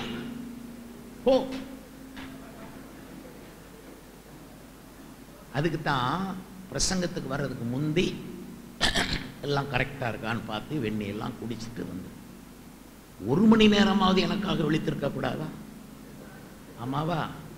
நான் சொல்கிறதெல்லாம் சிம்பிளாக இருக்கும், விளையாட்டுத்தனமாக தெரியும். நீங்கள் ஒன்று செஞ்சு பாருங்கள். நான் சொல்கிறபடி செஞ்சு பாருங்கள். உங்களுக்கு ரொம்ப நல்ல ஊழியம் கிடைக்கும். ரொம்ப ரெஸ்பெக்ட் இருக்கும். சாசு உங்கள்கிட்ட வாழ ஆட்ட மாட்டான். போரடிக்கிறதற்கு நான் உன்னை புதிதும் கூர்மையுமான பற்கள் உள்ள யந்திரமாக்குகிறேன். நீ மலைகளை மிதித்து நொறுக்கி உள்ள அப்புறம் குன்றுகளை பதருக்கு ஒப்பாக்கி விடுவார். உள்ள எல்லாம் அவரவா மலையை வச்சுட்டு தான் வருவான். அவங்கவுங்க உள்ளுக்கு மலையை வச்சுட்டு வராங்க. அண்ணாமலையாக இருக்கும், அல்லது எந்த மலையாவது உள்ளே வச்சுட்டு தான் வருவாங்க. பார்த்துக்கிட்டு மலைகளை நொறுக்கிறதுக்கு ஒரு யந்திரம் நம்மகிட்ட இருக்குது. அந்த யந்திரமாக நம்ம மாறணுங்க தான் 10 நாள் மேல் மாடியில் காத்திருந்தாங்க சீஷர்கள். பரிசுத்தாவி வந்து இறங்கினோடனே யந்திரம் ஆயிட்டாங்க. அதுக்கப்புறம் அவங்க சரித்திரமே மாறி போச்சு. சபைகளை கட்டினார்கள், சீஷர்களாக்கினார்கள், நிறைய பேரை ஞானஸ்நானம் கொடுத்தார்கள். அவர்கள் பரிசுத்தாவி பெரும்படி ஜெபித்தார்கள். ஒருத்தருக்கும் பயப்படலை. சிறைச்சாலைக்குள்ளே போனாலும் பாட்டு பாடுறாங்க. சிறைச்சாலை அஸ்திபாரங்கள் அசையுது, கதவுகள் திறக்குது, கட்டுகள் உடையுது, லீதியானுடைய இதயங்கள் திறக்குது. லீதியானுடைய திறக்குமா திறந்துட்டுது. பெரிய பணக்காரி. ஆமாம், ரத்தாம்பரம் விற்கிற சிங்கப்பூர் லேடி மாதிரி. அது அவ்வளோ பண வசதி. அதெல்லாம் இதயத்தை இங்கே திறக்குது. ஆனால் பவுல் அப்படியே ஜெபம் பண்ணி ஆற்று மணலில் ஜெபம் பண்ணிக்கிட்டே இருக்கிறாரு. தனியாக தான் ஜெபத்துக்கு போனார். நம்மன்னா தனியாக போக மாட்டோம். அம்மா நீ வா, லேடி நீ வா. 4 பொம்பளையாக இருந்தால் தான் நமக்கே ஜெபம் வருது. அப்படி இருக்கக்கூடாது. நீங்களாம் தனியாக போய் நிற்கணும். ஜெபித்து ஒரு மணி நேரம் ஜெபம் பண்ணி அதுக்கப்புறம் தான் நீ கண்ணை திறக்கணும். கண்ணை திறந்தால் 4-5 ஸ்திரீகள் ஜெபத்துக்கு வந்திருக்காங்க. நோ நோட்டீஸ், நோ பிரசங்கியார், தானாக ஜபத்துக்கு வந்து நீ முட்டு போட்டால் தன்னா ஒரு குரூப் வந்தால் தான் இன்னர் சர்க்கிள், உங்களுடைய உள்வட்ட மக்கள், ஜெபிக்கிற மக்கள். பாஸ்டரே ஜெபிக்கலைன்னா எப்படி? பாஸ்டர்னா ஜபம் நடத்துறவர்னு தான் நிறைய பேர் நினைக்கிறாங்க. இவர் ஜெபம் பண்ண மாட்டார், ஜெபம் பண்ணுவோம். சென்னையில் ஒருத்தர் அப்படின்னாரு. நீ என்ன சொன்னார்னு எனக்கு விளங்கவே இல்லை. பிறகுதான் சொன்னாங்க ஜெபம் பண்ணுவோம்ங்கிறத தான் அவர் அப்படி சொன்னார். அது தெளிவாக இருக்கணும். ஒரு பாஸ்டருடைய வார்த்தை வந்து ரொம்ப தெளிவாக இருக்கும். அதுக்கு சிஎஸ்ஐக்காரங்களை பாருங்கள், கேத்தலிக்கை பாருங்கள், ரொம்ப தெளிவாக பேசுவாங்க. ஆனால் புக்கை பார்த்து வாசித்துக்கிட்டு இருப்பாங்க. நீங்கள் பரிசுத்தாய் பெற்றவங்க கொஞ்சம் ஞானமாக கிருபையானதா மேடைக்கு வந்தால் வேதாகம மொழி நடையை பயன்படுத்துங்கள். பிப்ளிக்கல் லைக் அந்த மொழி நடை தான் இருக்கணுமே தவிர லோக்கல் மொழி நடையை கொண்டாடாதீங்க. தவறு. ஆவியானவர் ரொம்ப சென்சிட்டிவானவர். அவர் வருத்தப்படுவார். வருத்தப்பட்டதை உங்கள்கிட்ட சொல்ல மாட்டார். 2 நாள் கழித்து தெரியும் ரிசல்ட். உங்களுக்கு வர்ற வம்பும் வியாதியும் பிரச்சனையும் வீண் செலவும். உங்கள் மனைவி புறாவாக இருந்த மனைவி இப்பொழுது சர்ப்பமாக சீறி கொண்டிருப்பாள். ஏன் என் மனைவி இப்படி ஆயிட்டுன்னு தெரியலையே. உன் மனைவி நல்ல பிள்ளை, உன்னால தான் உன் மனைவி அப்படி ஆகுறான். கர்த்தருக்கு சொல். உன் மனைவிட்ட வந்து ஒரு மனம் ஆயிடணும். மனைவிட்ட போய் மன்னிப்பு கேட்கணும். மனைவிட்ட நீ வீரம் பேசக்கூடாது. மனைவிட்ட வந்து மனைவியை ஜெயிக்கிறதுக்கு முயற்சிக்கக்கூடாது. மனைவி கிட்ட தோற்பவன் ஊழியத்திலே ஜெயிப்பவன். கர்த்தருக்கு சொல். அங்கே தோக்கணும். அதுக்காக புருஷனை தோக்கடிக்கணுங்கிற பாலிசியில் மனைவி இருக்காது. இருந்தாலும் பரவாயில்ல, அங்கே தோத்துருங்க. ஏன் இதெல்லாம் சொல்கிறேன்னா, மணவாட்டி கிட்ட மணவாளன் வந்து தோத்த மாதிரி சொல்கிறாரு. ஆண்டவருக்கு ஸ்தோத்திரம். நான் செய்த கிரியைகளை தானும் செய்வான், இவளை பார்க்கலாம் பெரிய கிரியைகளை செய்வான். மணவாட்டிக்கு அதிக அந்தஸ்து கொடுத்தவர். ஹல்லேலூயா, ஹல்லேலூயா. உங்கள் ஊழியத்தில் சிறப்பு வரணுமானா உங்கள் மனைவிக்கு அதிக மகிமை கொடுங்க, அந்தஸ்து கொடுங்க, ரெஸ்பெக்ட் பண்ணுங்க. தரக்குறைவாக மக்களிடையே பேசாதீங்க. விசுவாசிகளிடத்தில் உங்கள் ஒய்ஃபை நீங்கள் குறைத்து பேசவே வேண்டாம். வேறு யாராவது குறைத்து பேசினாலும் அதுக்கு விளக்கமே கொடுக்காம அமைதியாகுங்க. நீங்கள் அமைதியாகும்போது ஒரு வேளை உங்கள் மனைவியே உங்களை வருத்தப்படும். அவள் இவ்வளோ என்னை பற்றி சொல்கிறா, நீங்கள் ஒன்றுமே சொல்ல மாட்டேங்களே. வா நம்ம 2 பேரும் ஜெபிப்போம். அமைதி காத்துருங்க. கர்த்தர் யுத்தம் பண்ண எழும்புவார். குடும்பத்தை கனம் பண்ணாமல் இருக்காதீங்க. வீட்டுக்கும் வேலை செய்யணும், சபைக்கும் வேலை செய்யணும், ஒவ்வொரு வீடையும் கவனிக்கணும், பைபிளை வாசிக்கணும், பாட்டுகளை கண்டுபிடிக்கணும். யந்திரம் தான், மிஷின் தான். நீங்கள் ஸ்தோத்திரம். எவ்வளவு ஊழியம் செய்யணும் தெரியுமா? எவ்வளவு மக்களை கவனிக்கணும். ஏன்னா நிறைய இடைஞ்சல்கள் வரும், அது அத்தனையும் ஜெயிக்கணும். வேறொரு சுவிசேஷம் வரும், அதை ஜெயிக்கணும். சிலுவைக்கு பகைஞர் எழும்புவாங்க, அதை ஜெயிக்கணும். அறிவாகிய திறவுகோலை எடுப்பாங்க, அதை ஜெயிக்கணும். எண்ணெய் இல்லாத தீவெட்டிகள் வச்சுக்கிட்டு உட்கார்ந்துட்டு இருப்பாங்க, எண்ணெயினால் நிரப்பணும். கடைசி நாட்களில் பரியாசக்காரர்கள் வருவாங்க. நீங்கள அவங்கள எப்படி ஜெயிப்பீங்க? நீங்கள் அவங்கள பரியாசம் பண்ணி அவங்க பரியாசத்தை ஜெயிக்க போகிறீங்களா? அது முடியாது, நடக்காது. அவன் பரியாசக்காரன், நீங்கள் பரியாசம் பண்ணக்கூடாது. உங்கள் ஆவியே வேற, ஜென்டில் ஸ்பிரிட். கர்த்தருக்கு ஸ்தோத்திரம். பரியாசக்காரனை எப்படி ஜெயிக்க போகிறீங்க? தேவ பக்தியின் வேஷத்தை எப்படி ஜெபிக்க போகிறீங்க? வேஷமாகவே மனுஷன் வருவான். அவனுடைய சிரிப்பே வேஷமாக இருக்கும். அவன் கை கொடுத்தா வேஷமாக இருக்கும். ஒரு காணிக்கை கொடுத்தா கூட, விசுவாசி ஒரு காணிக்கை கொடுத்தா கூட அது வேஷமாக இருக்கும், உண்மையாக இருக்காது சில வேளையில். எப்படி கண்டுபிடிப்பீங்க? நீங்கள் யந்திரமாக இருக்கணும். பொய்யை விசுவாசிக்கத்தக்க கொடிய அடையாளங்கள் கடைசி நாட்கள் நடக்கும். மக்கள் பொய்யத்தான் நம்புவாங்க. எப்படி பொய்யோட எப்படி மோதுவீங்க? நீங்கள் யந்திரமாக இல்லாட்ட எப்படி பக்க வழியாய் நுழைகிற கள்ள சகோதரர்கள் வருவாங்க. என்ன செய்ய போறீங்க? அப்போஸ்தலர் அல்லாதவர்கள் தங்களை அப்போஸ்தலர் என்று சொல்லுவாங்களே, எப்படி ஐடென்டிஃபை பண்ணுவீங்க? தங்களுடைய தேவன் அவர்களுக்கு கொடுத்த கிருபையை காம விகாரத்துக்கு ஏதுவாய் புரட்டுவாங்களே, என்ன செய்வீங்க? எப்படி திருத்துவீங்க? நிறைய கிருபை இருக்குது, நான் இப்படிலாம் பண்றேன், எனக்கு எந்த தண்டனையும் இல்லை என்று எண்ணுகிறவர்கள், தேவனுடைய கிருபையை காம விகாரத்துக்கு நேராக புரட்டுகிறவர்கள் எழும்புவார்கள். யூதா 4ஆம் வசனம். அனலுமின்றி குளிருமின்றி வெதுவெதுப்பா இருக்கிறவங்களை எப்படி நீங்க ரிவைவ் படுத்துவீங்க, அனல் படுத்துவீங்க? அருமையான உள்ளே சீர்கேடான வீண் பேச்சுக்கள், சரியா? எப்படி ஸ்டாப் பண்ணுவீங்க? சீர்கேடான வீண் பேச்சுகள் மக்களிடையே அந்த தேவனுடைய வீடுன்னா அந்த எல்லைக்கு வர்றவங்க ஸ்தம்பித்து போய் தான் வரணும். தெய்வ பயத்தோடு தான் இருக்கணுங்க. வீண் பேச்சுகளை எப்படி தடுப்பீங்க? ஆதி அன்பை விட்டவர்கள் வருவாங்க, திரும்ப அவங்கள ஆதி அன்புக்கு எப்படி கொண்டு போவீங்க? அருமையானவர்களே, தங்களை தாங்களே மேய்த்துக் கொள்கிறவர்கள் வருவார்கள். யூதா 11ஆம் வசனம். தங்களை தாங்களே மேய்ப்பார். எங்களை பாஸ்டர் தேவையில்லை, நாங்க நினைச்சா வருவோம், நினைச்சா போவோம். பாஸ்டர் நடத்திப்பு தான் எங்களுக்கு வேணும்னு அவசியம் இல்லை. எங்களுக்கே தெரியும், நாங்களே எங்களை நடத்திக்கிறோம். பாருங்க, தங்களை தாங்களே மேய்த்து கொள்கிறவர்கள் வருவாங்க. என்ன பண்ணுவீங்க? உங்ககிட்ட தான் வந்து நிற்பாங்க, உட்கார்ந்துருப்பாங்க. எப்படி பரிசுத்தவான்களை சேர்ப்பீங்க நீங்க? மார்க்கம் தப்பி அலைகிற நட்சத்திரங்கள் இருப்பாங்க.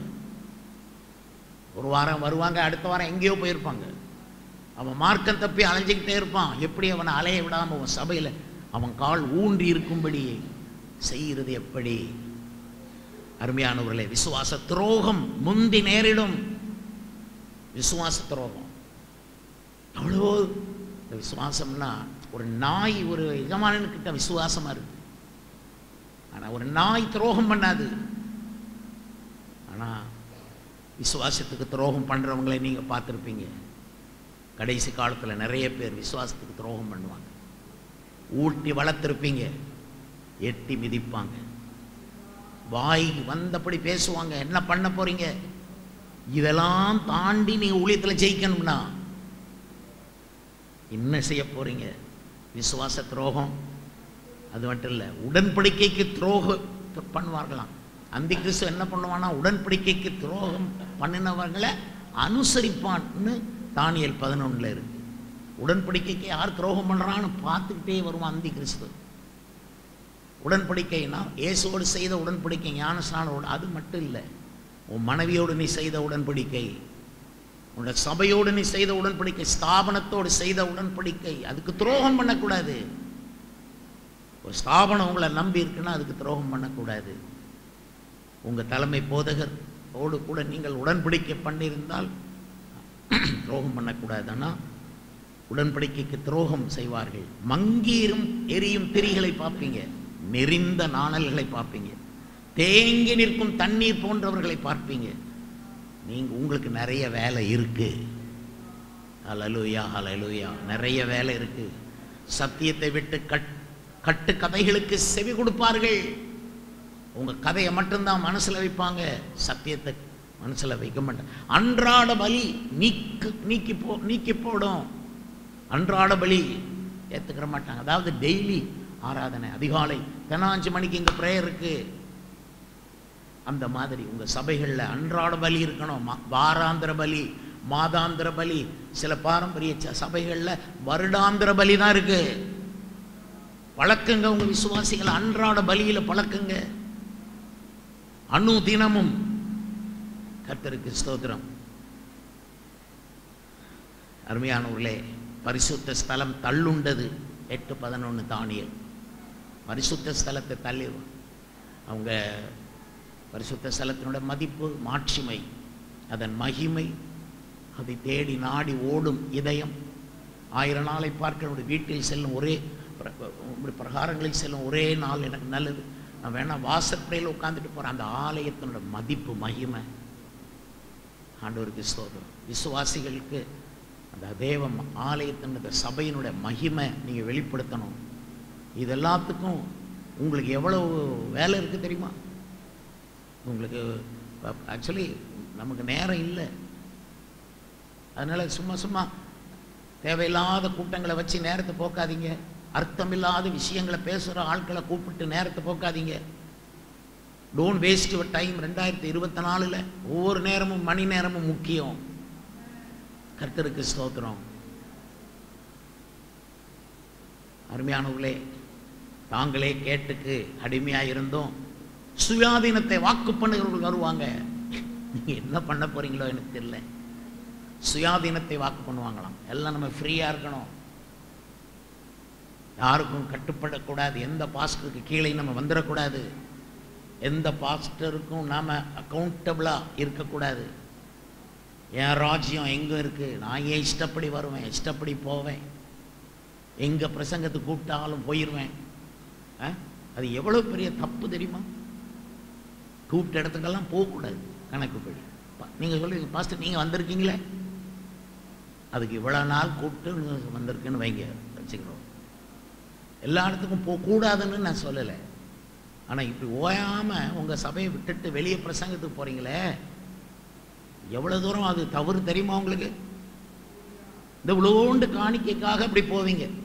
அதே இது உங்கள் சபையில் நின்னீங்கன்னா கர்த்தர் ஆத்மாக்களை கொண்டு வந்து நீங்கள் காணிக்கை இன்னொரு ஆள் கொடுக்கும்படி செய்வார். கர்த்தருக்கு ஸ்தோத்திரம், அல்லேலூயா.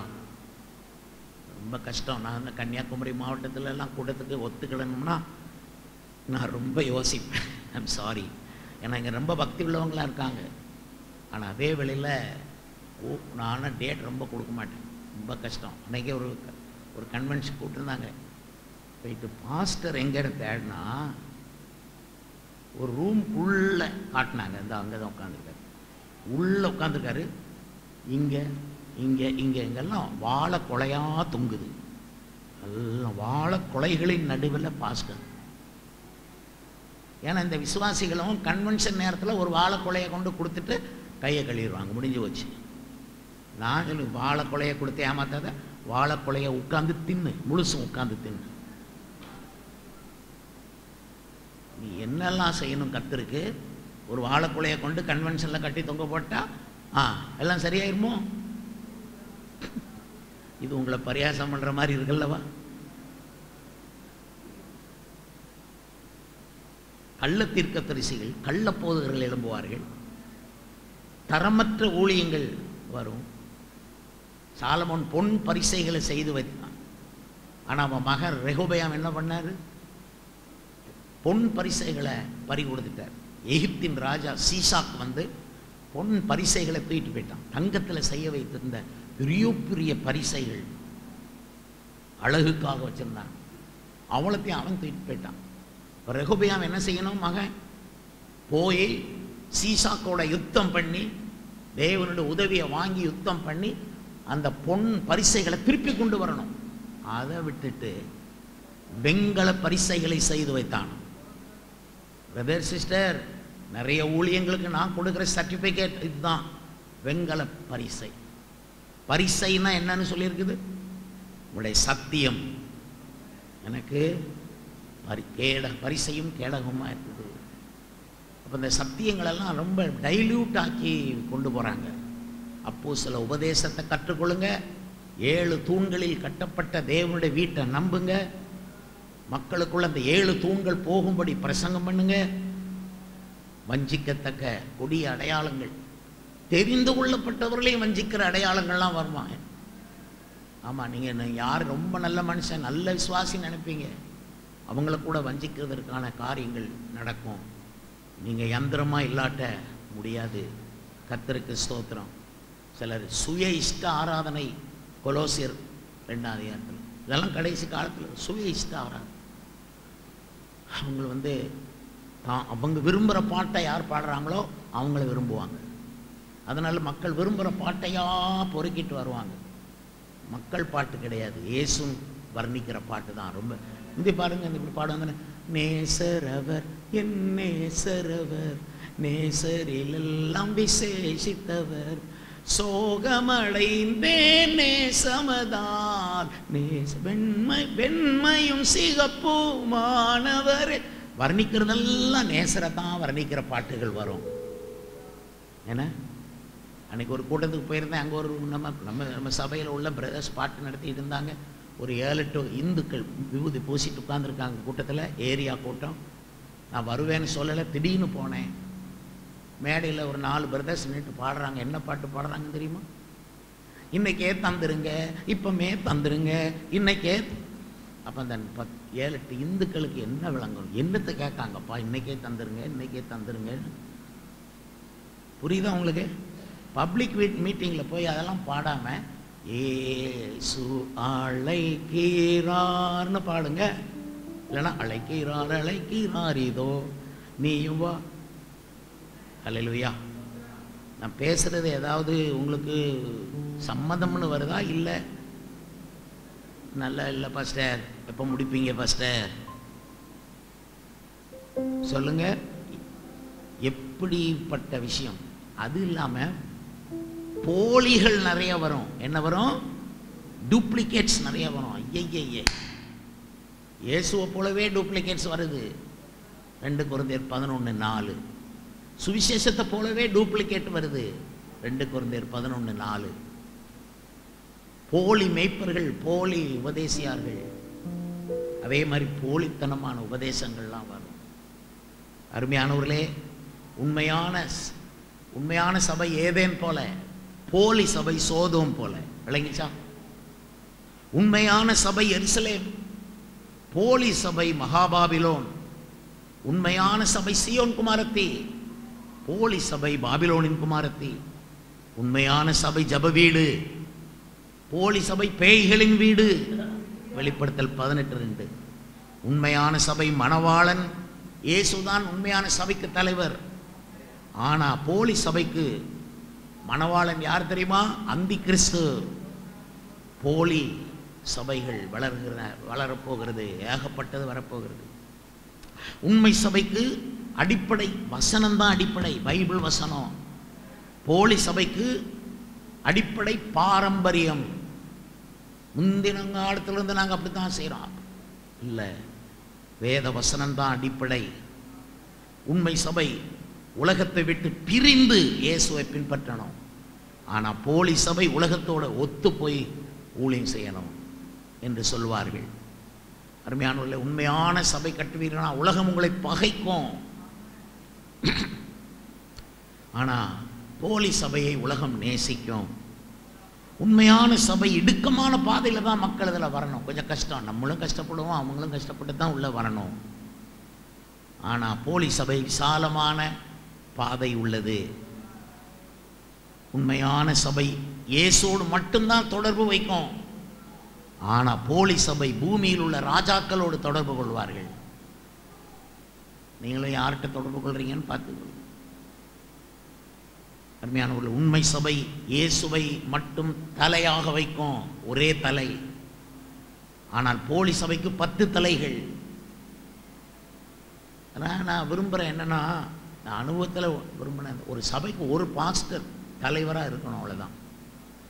நீங்கள் ஒரு கமிட்டியெல்லாம் நான் ஐ டோன்ட் பிலீவ் நீங்கள் வச்சுருந்தா அது உங்கள் பாடு.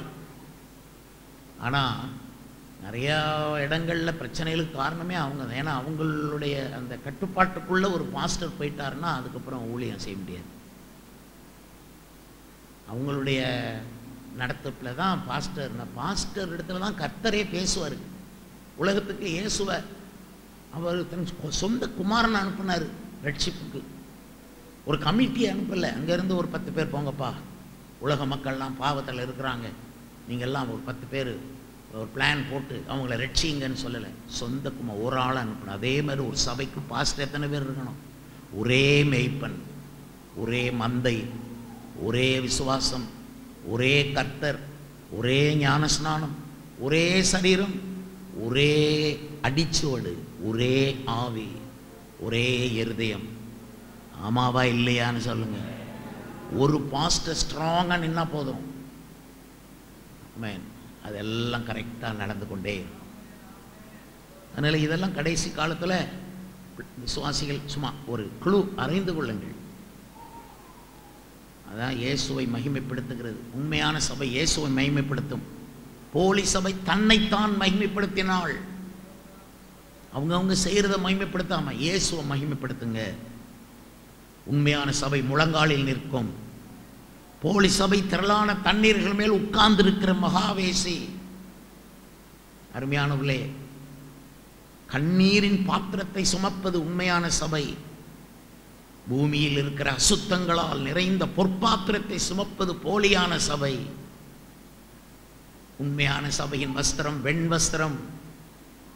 ஆனால் போலி சபையின் வஸ்திரம் சிவப்பான ஆடை தரித்தவள். உண்மையான சபை ஒரே நாமம், இயேசு என்ற ஒரே நாமம். போலி சபை தூஷணமான பல நாமங்கள். இது வெளிப்படுத்தின விசேஷம் 17ஆம் அதிகாரம். உண்மையான சபை சுவிசேஷ வெறி கொண்ட சபை. போலி சபைகள் பரிசுத்தவான்களுடைய இரத்தத்தில் வெறி கொண்ட சபைகள். உண்மையான சபை சுவிசேஷ வெறி கொண்ட சபை. உண்மையான சபை மெய்யான அற்புதங்கள் நடக்கும். ஒரு அற்புதம் நடந்தாச்சுன்னா அவன் வந்து ரட்சிக்கப்பட்டு ஞானம் எடுப்பான். அதான் உண்மையான அற்புதம். ஆனால் போலி சபைகளில் போலியான அற்புதங்கள் மக்கள் எதிர்பார்க்கறதுனால 3 தவளைகளின் ஆவி கடைசி நாட்களில் ஏவப்படும். அந்த 3 தவளைகளின் ஆவிகள் பூமியிலே மக்கள் அபிஷேகிக்கத்தக்க வண்ணமாக அற்புதங்களை செய்யும் சக்திகளாக வரப்போகிறது. அத்தனை அற்புதங்களும் போலியான பொய்யான அற்புதங்களாக வரப்போகிறது. அந்த தவளைகளின் ஆவி இப்பொழுதே கிளம்பிவிட்டது. அந்த கிறிஸ்துவின் ஆவி கிளம்பிவிட்டது. அருமையானவர்களே, ஒவ்வொன்றும் அந்த விசுவாசிகளை நீங்கள் அவங்க எவ்வளவு கஷ்டப்படுவாங்க இந்த மாதிரிலாம் வரும்போது. இந்த பக்கம் சாயலாம், அந்த பக்கம் சாயலாம், எங்கேயும் அவங்க டக்குன்னு சாஞ்சிடலாம், ஒரு இடத்துலேருந்து இன்னொரு இடத்துக்கு பாஞ்சிடலாம். ஒரே தரிசனத்தில் நிற்க மாட்டாங்க. இந்த ஒரே தரிசனத்தை நிர்ணயிக்கிறது பாஸ்டருடைய வேலை. இந்த சபை இருக்குன்னா அந்த சபையினுடைய தரிசனம் என்ன, அது தேவனிடத்துல இருந்து வாங்கி அது தரிசனத்தை பாஸ்டர் வெளியிடுறாரு. ஆனால் பாருங்கள், போலி சபைகளில் தரிசனமே இருக்காது. ஆளாளுக்கு ஒன்று கண்டு அதை பண்ணணும் இதை பண்ணணும்னு சொல்லிக்கொண்டு ஆகவே இந்த உண்மையான சபையை பற்றி சொல்லியிருக்குது. கர்த்தர் ரட்சிக்கப்படுகிறவர்களை அனுதினமும் சபையில் சேர்த்து கொண்டு வந்தார். போலியான சபைக்கு என்ன சொல்லியிருக்கிறது? அவளுக்கு நேரிடும் வாதையில் நீங்கள் அகப்படாதபடிக்கு அவளை விட்டு வெளியே வாருங்கள். அங்கே வெளியே வர சொல்கிறாரு, இங்கே உள்ள சேர்க்கிறார். உண்மையான சபையை கட்டி எழுப்புறதற்கு நீ யந்திரமாக மாறியா இருக்கணும். அல்லேலூயா. பரலோகத்திலிருந்து இறங்கி வந்த மிஷின். அல்லேலூயா, அல்லேலூயா, அல்லேலூயா. இரவெல்லாம் அழுது ஜெபிக்கிறார், பகலெல்லாம் அலைஞ்சு ஊழியம் செய்கிறார், சாப்பிட நேரம் இல்லாதபடிக்கு. சிலுவை சுமக்கும் பொழுதும் உண்மையிலே அவரால் சுமக்க முடியல. இருக்கிற பலனெல்லாம் கெத்சமனையில் விட்டுட்டார். கெத்சமனையில் அவர் ஜெபிக்கும்போது சும்மா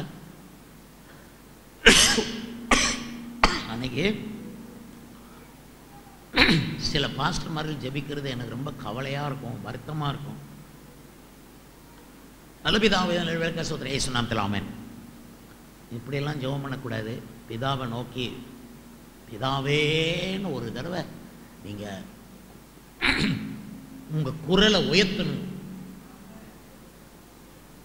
அதுக்கப்புறம் ஜெபம் பண்ணுங்க. எடுத்த உடனே நல்ல பிதாவே சும்மா அந்த பேச்சுக்கு சொல்லாதீங்க. அவர் யார்? அவர் சிருஷ்டி கர்த்தர். அவர் ஆபிரகாம், ஈசாக்கு, யாக்கோபு, யோபு போன்றவர்கள் பயந்தாங்க அவருக்கு. யெகோவா தேவன் சொல்றதுக்கு இஸ்ரவேலர்கள் வாய் கூசம், சொல்ல மாட்டாங்க. யெகோவான்னு சொல்றதுக்கே பயப்படுவாங்க. அப்படிப்பட்ட தேவனாகிய கர்த்தர் நமக்கு பிதாவா இருக்கிறார். அப்படிங்கும்போது அவரை பார்த்து பரமண்டலங்களில் இருக்கிற எங்கள் பிதாவேங்கும்போது கண்ணில் கண்ணீர் வரும். பிரதர், மாய மந்திரம் கிடையாது பிரதர், மிஷனாக இருக்கணும். ஆனால் நீ பிள்ளையாகவும் இருக்கணும். அவர் அப்போ நினைச்சா கண்ணீர் வரணும். தன் கண்களை வானத்துக்கு ஏறெடுத்து பிதாவே வேலை வந்தது இயேசு சொல்றார்.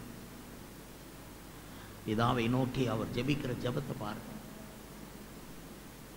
யாராவது மிஸ்டேக் பண்றாங்க, பிதாவே இவர்களுக்கு மன்னியும் கத்தி சொல்லுங்க. ஒரு முறை சத்தம் போட்டு பிதாவை நோக்கி சொல்லுங்க, இவர்கள் தாங்கள் செய்யறது என்னதென்று அறியாதிருக்கிறார்கள் சொல்லிட்டு விட்டுருங்க. யுத்தம் தொடங்கும், கர்த்தர் பார்த்துக்குருவார். உங்க ஜபத்தில் தெய்வீகம் இருக்கணும். ஜபத்தை ரொம்ப அவசரமாக பாடம் மாதிரி பண்ணாதீங்க. அது வீட்டு ஜபமோ வீடு பிரதிஷ்டைக்குரிய ஜபமோ எங்கனாலும் சீரியஸாக இருக்கு. அதுக்காக ஜபத்தை ரொம்ப நேரம் நீட்டிறாங்க. ஒரு வீடு பிரதிஷ்டை போகும்போது ஜபம் பண்ணிகிட்டே முடிக்க தெரியணும். டக்குன்னு முடிக்கணும். இல்லைன்னா சொந்தக்காரங்கள்லாம் முன்ன பற்றில அவன் மீசை முறிக்கிட்டு இவன் எப்பாடா ஜபத்தை முடிப்பான். அதனால் ஃபங்க்ஷன்ஸ் எல்லாம் போகும்போது ஷார்ட்டாக ஜெபம் பண்ண தெரியணும். சரியா? அங்கே போயிட்டு ரொம்ப கண்ணீரோடெல்லாம் ஜெபிக்க வேண்டாம். அதெல்லாம் உங்கள் சபையில் வச்சுக்கணும். நீங்கள் அழுகிற பாஸ்டருங்கிறது வெளியே தெரிய தேவையில்லை. அழுகிறதெல்லாம் சபைக்குள்ளே அழுகிறணும். விசுவாசிகளையும் சரி, உனக்கு கஷ்டம் இருக்கா சபையில் வந்து அழு, வெளியே போ, அதுக்கப்புறம் அழாத. அல்லேலூயா. ஆமாவா இல்லையா? இது அழுகிற இடம். உனக்கு கவலை இருக்கா வந்து அழு, பாரம் இருக்கா வந்து அழு, ஆத்ம பாரம் இருக்கா வந்து அழு, தேவை இருக்கா வந்து அழு, கர்த்தருடைய சமூகத்தில் வா, கதறி அழு. அவரா அழாதேன்னு சொல்ற வரைக்கும் அழு. ஆமென். நாங்கள் எவ்வளோ கண்ணீரில் நாங்கள் இந்த சபைகளை கட்டியிருப்போம். எனக்கு எவ்வளோ வாய்ப்புகள் கர்த்தர் கொடுத்தார், எத்தனையோ தாளந்துகளை கர்த்தர் கொடுத்தார். ஒரு பாஸ்டருக்கு எல்லாமே தெரியணும். அவருக்கு நல்லா சாப்பிட தெரியணும், சாப்பிடாம உபவாசம் இருக்க தெரியணும், தண்ணி குடிக்கணும், தண்ணி குடிக்காம பிரசங்கம் பண்ண தெரியணும். சரியா? அவர் இங்கிலீஷில் பிரசங்கம் பண்ண தெரியணும், தமிழில் மொழியாக்கம் பண்ண தெரியணும், டிரான்ஸ்லேஷன், நல்ல பாட்டு படிக்க தெரியணும். தயவு செய்து எனக்கு ஒன்று இது மட்டும்தான் வரும், எனக்கு இதெல்லாம் வராதுன்னு சொல்லாதீங்க. உங்களை ஆண்டவர் எப்படிப்பட்ட மிஷனாக மாத்துறாருன்னா, எல்லாம் செய்யக்கூடிய அளவுள்ள ஒரு மிஷின். இந்த மிஷின் சமைக்கும், இந்த மிஷின் சாப்பிடும், இந்த மிஷின் உபவாசம் பண்ணும், இந்த மிஷின் பாட்டு பாடும், பாட்டு கட்டும், மியூசிக் அமைக்கும். ஒவ்வொரு பாஸ்டரும் ஒரு இசை அமைப்பாளர். ஆமாம், மியூசிக் டைரக்டர். நீங்கள் மியூசிக் எப்படி இருக்கும், இந்த மியூசிக் போடுறவங்கள 100க்கு 100 நம்பிக்கிட்டு உட்காந்துட்டு இருக்காங்க. நீங்கள் வருத்தப்பட. ஆமாம், நான் அவங்க யாருன்னே பார்க்கல. மியூசிக் போடுறவங்கள 100க்கு 100 உட்காந்துக்கிட்டு இருக்காங்க. நீங்கள் டைரக்ட் பண்ணணும், அதுக்கு உங்களுக்கு தெரியணும். சகலகலா வல்லவன் ஒரு பாஸ்டர் தான், அவன் எல்லாம் தெரிஞ்சிருக்கும். ஆனால் ஒன்றும் தெரியாதவனை போல நிற்பான் பாருங்க, அவன் தான் பாஸ்டர். லேலுயா லேலுயா. சில 4 விஷயத்தை தெரிஞ்சு வச்சுக்கிட்டு 400 பேசிக்கிட்டு இருப்பாங்க. நமக்கு அப்படி இல்லை. 400 விஷயம் தெரிஞ்சு 4 பேசிக்கிட்டு நிற்போம். கர்த்தர் நம்மை கவனித்து கேட்கிறவர் இருக்கிறார். ஹல்லேலூயா. சரி, இப்போது சிலருக்கு கேள்வி என்னவா இருக்குன்னா, சரி பாஸ் இப்படியே போய் பேசிக்கிட்டே இருக்கீங்களே, இவைகளுக்கு எப்போ முடிவு வரும்? சொல்கிறேன், இவைகளெல்லாம் வேதனைகளுக்கு ஆரம்பம், ஆகிலும் முடிவு உடனே வர. சரி, நான் இதெல்லாம் ஏன் இப்படி பேசுகிறேன்னா, என்னைய நீங்கள் உங்களில் ஒருவனாக பார்க்கணுங்கிறதுக்காக பேசுகிறேன். நீங்கள் எங்கேயோ இருந்து ஒரு பெரிய ஆள் வந்திருக்காரு, 8வது ஆள் அப்படி நினைக்காதீங்க.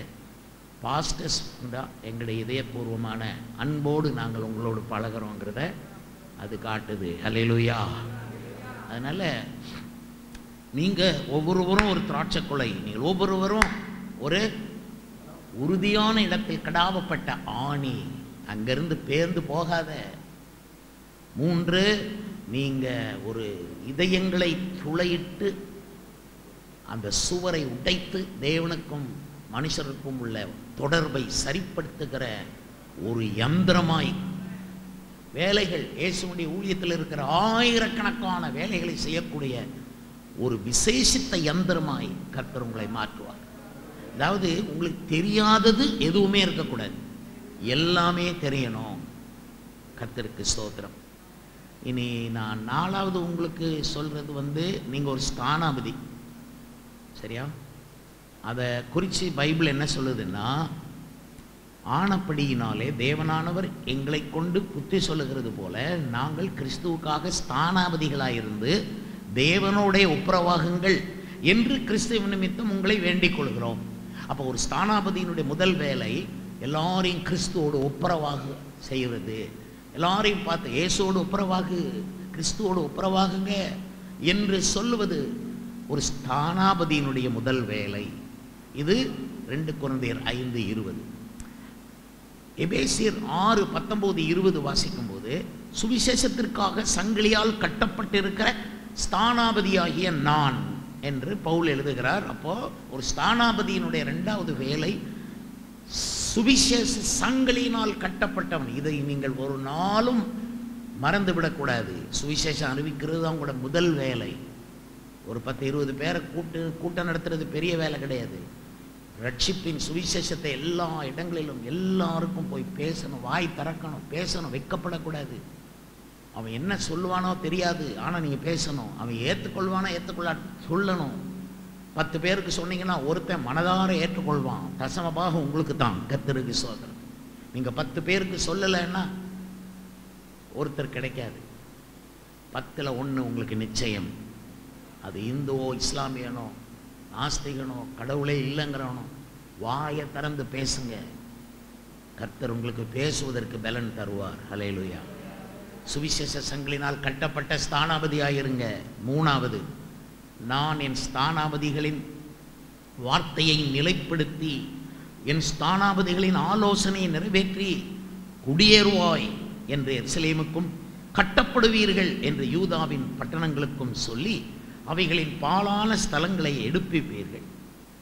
ஆழத்தை நோக்கி வற்றிப்போ என்றும் எருசலேமை நோக்கி கட்டப்படு என்றும் தேவாலயத்தை நோக்கி அஸ்திபாரப்படு என்றும் இந்த மாதிரி ப்ராஃபட்டிக்கல் வேர்ட்ஸ் அட்டர் பண்ற ஒருவன் தான் ஸ்தானாபதி. நீங்கள் எல்லாரும் கிறிஸ்துவின் ஸ்தானாபதி. கட்டப்படுவீர்கள். தனிப்பட்டவங்கெல்லாம் உடைஞ்சு தான் வருவாங்க. கட்டப்படுவீர்கள். உங்கள் குடும்பம் கட்டப்படும், சபைகள் கட்டப்படும்.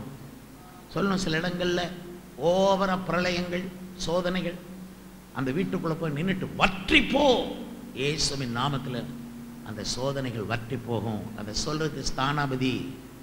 கட்டப்படு, வற்றிப்போ, அஸ்திபாரப்படு. சிலர் அஸ்திபாரம் இல்லாமலே ஆடிக்கிட்டு இருப்பாங்க. அஸ்திபாரப்படு. இந்த மாதிரி ப்ராஃபட்டிக்கல் வேர்ட்ஸ் சொல்றதுக்கு நீங்கள் நல்லா மைண்டை செட் பண்ணிட்டு நல்லா ஜெபம் பண்ணிட்டு நீங்கள் போனீங்கனாலே ஒரு வார்த்தை, மக்களை கட்டி எழுப்புற வார்த்தை வரும். ஹல்லேலூயா, ஹல்லேலூயா. ஸ்தானாபதியினுடைய வேலை மக்களை கட்டுதல், கட்டுவித்தல், அப்புறம் மக்களை குடியேற்றுவித்தல், அப்புறம் மக்களை அதை ஒழுங்குபடுத்துதல். சரி, 4வது ஸ்தானாபதியினுடைய வேலை என்னன்னா, இந்த சவுலுடைய ஊராகிய கிபியாவில் ஸ்தானாபதிகள் போய் இந்த செய்தியை சொன்னாங்க. நாகாஸ்ங்கிற அம்மோனியன் யுத்தத்துக்கு வர போகிறான், ஊரே அழிக்க போகிறான், எங்கள் வலது கண்ணை தோண்டி எடுக்க போகிறான், 7 நாள் தான் இருக்குது, இந்த 7 நாளைக்குள்ளே எங்களுக்கு ஒரு தலைவன் எழும்பி ஆகணும். ஊரில் போய் கீழையாத்துள்ள ராமோத்தில் இந்த மாதிரிலாம் சொன்ன உடனே மக்கள்லாம் அழுதாங்களாம். ஏன்னா அவங்களுக்கு தலைவன் இல்லை. ஒரு தலைவனை நம்பினாங்க. அவன் விவசாயத்துக்கு போயிட்டான். அவன் தான் சவுல், முதல் ராஜா சவுல். அவங்க அனாயிண்டிங் வாங்கின பிறகும் விவசாயத்துக்கு போயிட்டான். வாழை நடுறதுக்கு போயிட்டான், கரும்பு தோட்டத்துக்கு போயிட்டான், நெல் வயலை பார்க்க போயிட்டான். கர்த்தருடைய ஸ்தானாபதியை காணோம். ஆட்கள்லாம் அழுதாங்க. இவர் வயல்வெளியிலேருந்து சவுல் திரும்பி வர்றார். திரும்பி வரும்போது பார்த்தா எல்லாம் அழுகிறாங்க. எல்லாரும் அழுகிறத பார்த்த உடனே இவர் ஏன் மக்கள் அழுகுறாங்க கேட்குறார். இந்த மாதிரி 7 நாள் தான் உண்டு, 7 நாளைக்குள்ள ஒரு தலைவன் எழும்பி ஆகணும், யுத்தத்தில் அந்த நாகாசை ஜெயிக்கணும், இல்லைன்னா எங்கள் கண்ணை எடுத்துருவாங்க, நாங்கள்லாம் அடிமையாக போக வேண்டியிருக்கோம் சொன்ன உடனே இந்த ஜனங்களுடைய, கேளுங்க நல்லா கேளுங்க, ஜனங்களுடைய அழுகையை இவன் பார்த்துட்டு அதனால் தாக்கப்பட்டு அவன் ஏன் இப்படி அழுகிறாங்கன்னு சொல்கிறான் பாருங்க. அந்த இடத்துல பரிசுத்த ஆவியானவர் அவன் மேலே இறங்குறார். கர்த்தருக்கு ஸ்தோத்திரம். கர்த்தரால் உண்டான பயங்கரம் அந்த இடத்தை சூழ்ந்தது. உடனே சவுல் சொல்கிறான், என் பின்னால் வராத அத்தனை பேர் மாடையும் வெட்டி தள்ளிடுவேன், ஏதோ ஒன்று சொல்லிட்டு எல்லாரையும் சேர்த்துக்கிட்டு முன்னால் போகிறான். அதுக்கெல்லாம் ஒரு வைராக்கியம் வேணும். அது வைராக்கியம் வரணுமானா மக்களுடைய கண்ணீரை நீங்கள் பார்க்குறவங்களா இருக்கணும். அல்லேலூயா. மக்கள் நீங்கள் வச்ச வேலைக்காரங்க கிடையாது.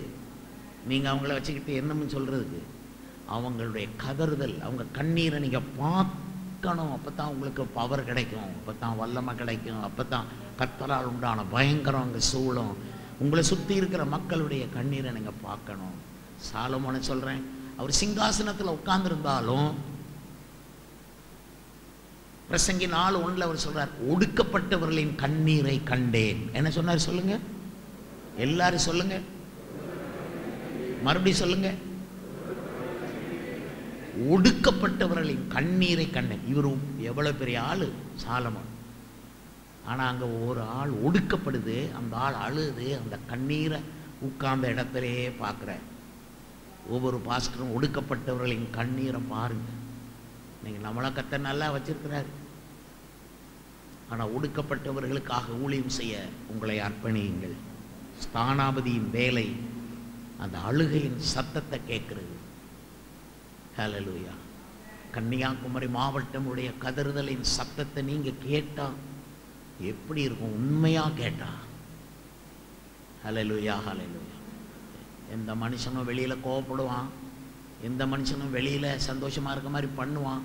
ஆனா அவனுடைய ஆத்துமா, ஐயோ நிர்பந்தமான மனுஷன், யார் என்ன இந்த மரண சரீரத்திலிருந்து விடுதலையாக்குவான் என்று கதறிக்கொண்டு தான் இருக்கும்.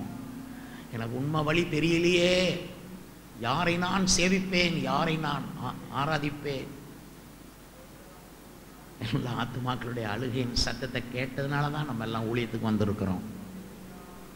ஹல்லேலூயா, ஹல்லேலூயா. இப்போ அழுகிற மக்களுடைய கண்ணீரை துடைக்க கர்த்தர் உங்களை அனுப்புகிறார். ஸ்தோத்திரம், ஹல்லேலூயா. ஸ்தானாபதிகளாக நீங்கள் புறப்பட்டு போவீங்க. இன்னொரு வசனத்தில் இருக்குது, நீதிமொழிகள் 13:17. உண்மையுள்ள ஸ்தானாபதி ஔஷதம். ஔஷதம்னா என்ன தெரியுமா? மருந்து. பார்த்தீங்களா? உண்மையுள்ள ஸ்தானாபதியோ ஔஷதம். ஔஷதம்னா என்ன? மெடிசன். ஒரு பாஸ்டர் மெடிசனாக இருக்கணும். ஒரு வீட்டுக்குள்ளே போனால் நம்ம முகத்தை பார்த்தோன்னா அவன் நோய் போயிடணும். அப்படிப்பட்ட தேவனை தான் நீங்கள் நான் சேவிக்கிறோம். என் ஆஃபீஸில் ஒரு நாள் நான் உட்காந்துருக்கும்போது ஒருத்தரை தூக்கிட்டு வந்தாங்க. 2 பேர் இங்கே பிடிச்சி இங்கே பிடிச்சி தூக்கி கொண்டு எனக்கு முன்னால் இருக்கிற சோஃபாவில் உட்கார வச்சாங்க. அவரால் நிற்க முடியாது, நடக்க முடியாது, தலையெல்லாம் தொங்கி போச்சு. அவர் இப்படி வந்தார். நான் என் சீட்டில் இருந்து எப்போவுமே எழும்பிடுவேன் இந்த மாதிரி ஆட்களை கண்டா. அன்னைக்கு எழும்பலை. நான் உட்காந்துட்டு உங்களுக்கு என்ன வயசுன்னு கேட்டேன். அவரால் பேச முடியல.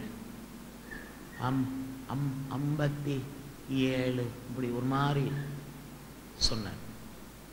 உடனே நான் சொன்னேன், இது பாருங்க எனக்கு 75 வயசு, எழும்புங்க என்னல.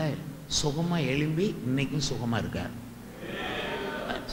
நாங்கள் ஒன்று இயேசு நாமத்தில் ஜெபிக்கவும் இல்லை, இயேசு ரத்தத்தை உண்மையில் தெளிக்கிறேன்னு நான் சொல்லவும் இல்லை. சில நேரம் உங்களுக்குள்ள இருந்து தாங்க விடுதலை பரப்படும். ஹல்லேலூயா. உங்க வார்த்தையினால விடுதலை. அவனுடைய வார்த்தையை சந்தோஷமாக ஏற்றுக்கொண்டவர்கள் ஞானஸ்நானம் பெற்றார்கள். யாருடைய வார்த்தையை? தேவனுடைய வார்த்தையை கேட்டவங்களா? இல்லை, அவனுடைய பேதுருனுடைய வார்த்தையை கேட்டவர்கள். அன்னைக்கு அவன் எந்த மொழிநடையில் பேசினாரோ தெரியாது, ஆனால் அவன் பேசினதை கேட்டு 3000 பேர் ரட்சிக்கப்பட்டார்கள். உங்களை நம்புங்க, உங்கள் பேச்சை நம்புங்க, உங்கள் பிரசங்கங்களை நம்புங்க, நல்லா ப்ரிப்பேர் பண்ணுங்கள், நல்லா ஜெபம் பண்ணி செய்தி கொடுக்க போங்க. 1 மணி நேரம்னா அந்த 1 மணி நேரத்துக்கு என்னென்னு டிசைன் பண்ணிட்டு போங்க. ஆண்டவருக்கு ஸ்தோத்திரம். யாரையும் இந்த பக்கம் அந்த பக்கம் அசைய விடாமல் பிரசங்கம் பண்ணுங்க. ஒரு மாதிரி டல் அடிக்குதுன்னா உடையில் ஒரு எதையாவது ஒன்று அந்த அவங்களுடைய கவனத்தை ஈர்க்கத்தக்க வண்ணம் எதையாவது ஒன்று சொல்லி பிடிச்சி எப்படியாவது இன்ட்ரெஸ்டாக பேசுங்க. இந்த பாருங்க இன்ட்ரெஸ்ட் இருக்குது. அல்லேலூயா. இந்த பைபிளே ரொம்ப இன்ட்ரெஸ்ட்டு. இதை வாசிங்கன்னா உங்களுக்கு நீங்கள் வந்து ஒரு பெரிய ஃபுட்பால் மைதானத்தில் ஃபுட்பால் விளையாடுற ஒருத்தனை மாதிரி ஆகிடுவீங்க இதை வாசித்தா. அல்லேலூயா, அல்லேலூயா, அல்லேலூயா. அரசாட்சியில் இருக்கிற ஆட்களில் ஒரு ஆளை மாதிரி நீங்கள் மாறிடுவீங்க. வேதத்தை வாசித்தா தேவதூதனை போல் ஆக்கிடுவீங்க. பைபிளுக்குள்ளே போங்க, நல்ல நுழைங்க. எப்போ பார்த்தாலும் பெரும்பாடுள்ள ஸ்திரியை பாடுபடுத்தாதீங்க. எதுக்கு எடுத்தாலும் அந்த அம்மாவே பாவம், அது கொஞ்சம் இளைப்பாரி சுகமாக இருக்கட்டும். எவ்வளவோ வேறு கதை அதை எடுத்து பிரசங்கம் பண்ணுங்க. நாங்கள் சண்டே ஸ்கூலில் சொல்லுவேன், சண்டே ஸ்கூல் டீச்சர்ஸ் எல்லாம் பிள்ளைகளை கூட்டி கொண்டு உட்கார வச்சுக்கிட்டு கோலியாத்து கதையை 6 மாதம் பிடிச்சி இழுத்து சொல்லிக்கிட்டு இருப்பாங்க. கோலியாத்து வந்தான், அதுக்குள்ளே டைம் முடிஞ்சிடும், போயிட்டு வாங்க, அடுத்த வாரம் மீதி சொல்கிறேன். இப்படி 6 மாதம் கோலியாத்து கதை பிள்ளைகிட்ட. இன்றைக்கி என்ன சொல்லி கொடுத்தாங்க? கோலியாத்து. 6 மாதமாக கோலியாத்தா? டீச்சரை கூப்பிடு, டீச்சரே எங்க வா, கோலியாத்தை நீ ஒரே வாரத்தில் கொல்லு, இல்லாட்டி உன்னையே கொண்டு போடுவேன் அப்படி சொல்கிறேன். டீச்சராக இருக்கணும். பைபிளில் எவ்வளவு விஷயம் இருக்குது. கோலியாத்தான் சொல்லி பிள்ளைகளை ஏமாற்றிக்கிட்டு இருக்கேன். நீ பிள்ளைகளை ரெட்ஷிப்பில் நடத்தி பரிசுத்தா 7 வயசில் பிள்ளை பரிசுத்தாய் பெறணும். சண்டே ஸ்கூலாக நடத்துறீங்க இங்கே அப்படின்னு நான் சொல்லலை, பாஸ்டர்மார் சொல்கிறாங்க. அதனால் சண்டே ஸ்கூல் டீச்சர் சும்மா ஒப்பேத்தாதீங்க, நல்ல ஜெபம் பண்ணிட்டு வந்து கிளாஸ் நடத்துங்க. பிள்ளைகள் பரிசுத்தாய் பெறட்டும், அந்நிய பாஷை பேசட்டும். ஹல்லேலூயா, ஹல்லேலூயா. பிள்ளைகள் போய் அவங்க அப்பா அம்மாவை சபைக்கு கூப்பிட்டு வருவாங்க. இதெல்லாம் நடக்கட்டும். எத்தனை விஷயம் சொன்னேன்? ராட்ச கொலை 2, சுவரிலே கடாவப்பட்ட ஆணி 3,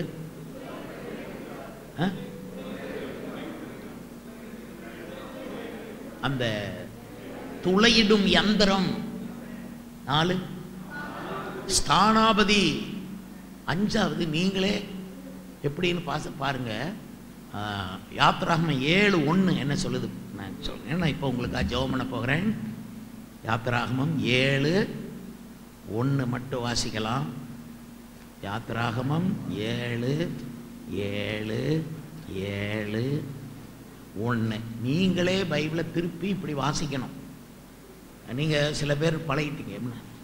யாத்திராகமம் 7:1 வாசிங்க அப்படிங்க. அங்கே யாராவது இந்த நாகர்கோயிலில் ஒரு பிரசங்க எடுத்து வாசிமா. ஆதியாகமத்தில் ரோகேல் அப்படின்னு சொல்லி, ரோகேல் இல்லை ராகேல் அப்படின்னு அந்த பாஸ்டர் சொன்ன. இன்னொருத்தங்களை வாசிக்க சொன்னான். இயேசு அவர்களை கடித்து கொண்டார். கடிந்து கொண்டார்னு வாசி. இன்னொருத்தரை வாசிக்க சொன்னான். கர்த்தருடைய வேதம் உயிரை பிரிக்கிறதா இருக்கிறது. கர்த்தருடைய வேதம் ஆத்துமாவை உயிர்ப்பிக்கிறதா இருக்கிறது. இவர் இதையும் சேர்த்து இன்னொருத்தரை வாசிக்க சொன்னா, நானோ ஒரு புழு மனிதன். தாவீது என்ன சொன்னார்? நானோ ஒரு புழு கமா மனிதன் அல்ல அப்படின்னு. இந்த அவங்க வாசிக்கும் போது எப்படி சேர்த்து வாசித்து, நானோ ஒரு புழு மனிதன் அல்ல. ஸோ ஆகவே கண்டவங்களையும் வாசிக்க சொல்றதை விட்டுட்டு ஏதோ ஒரு 10 பேர் இருக்கிற சபையில் வேணால் வாசிக்க சொல்லலாம்.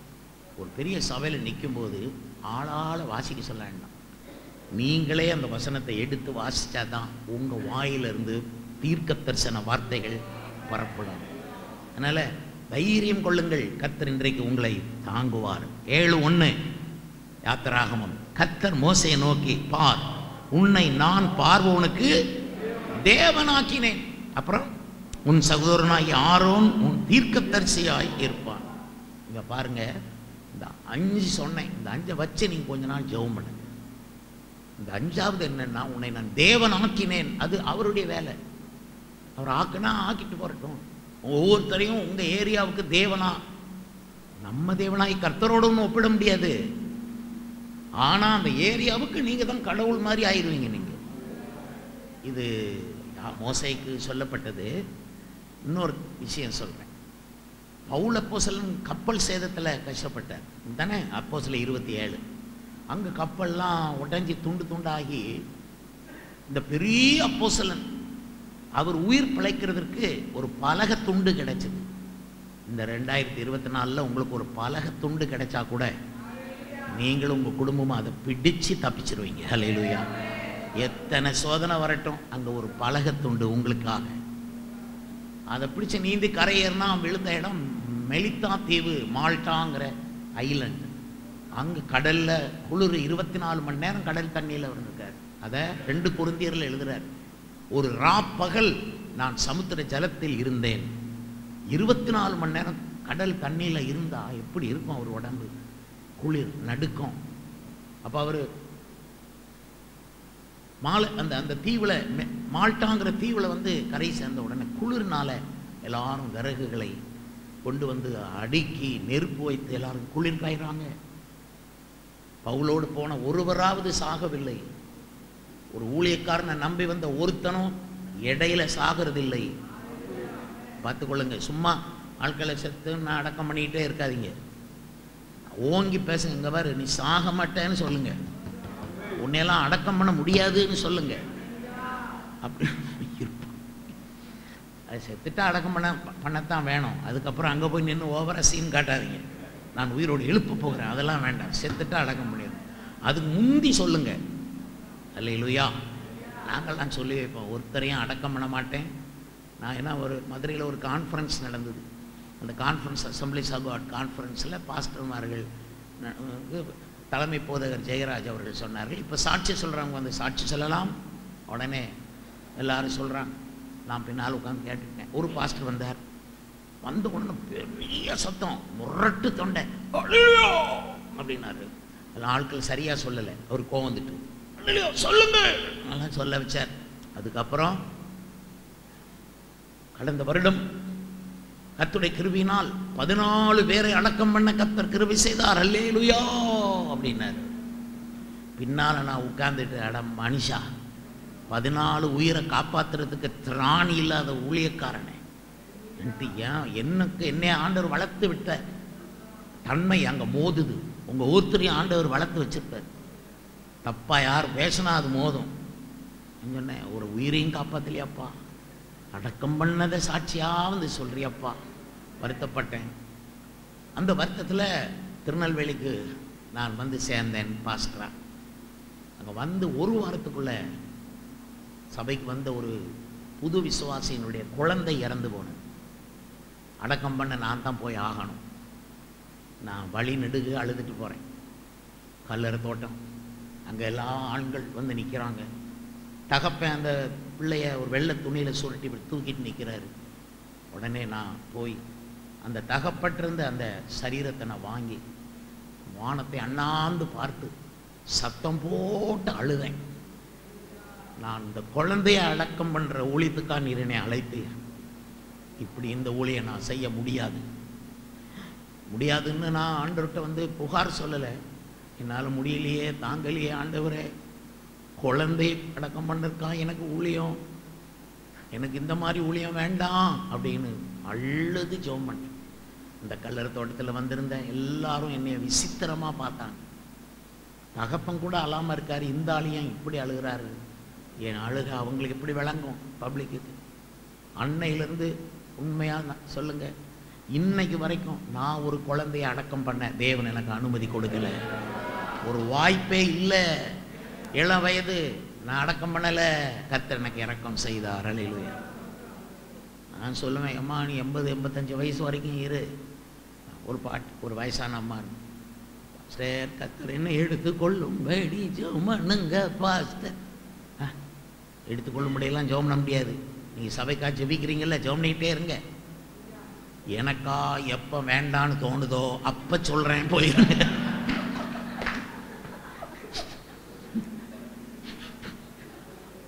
நான் இப்படியெல்லாம் நான் பேசியிருக்கேன்னா, நான் எப்படியெல்லாம் அந்த மக்களிடத்துல ஒரு பேர் வாங்கியிருப்பேன் பாருங்க. அவங்ககிட்ட ஒரு உரிமை.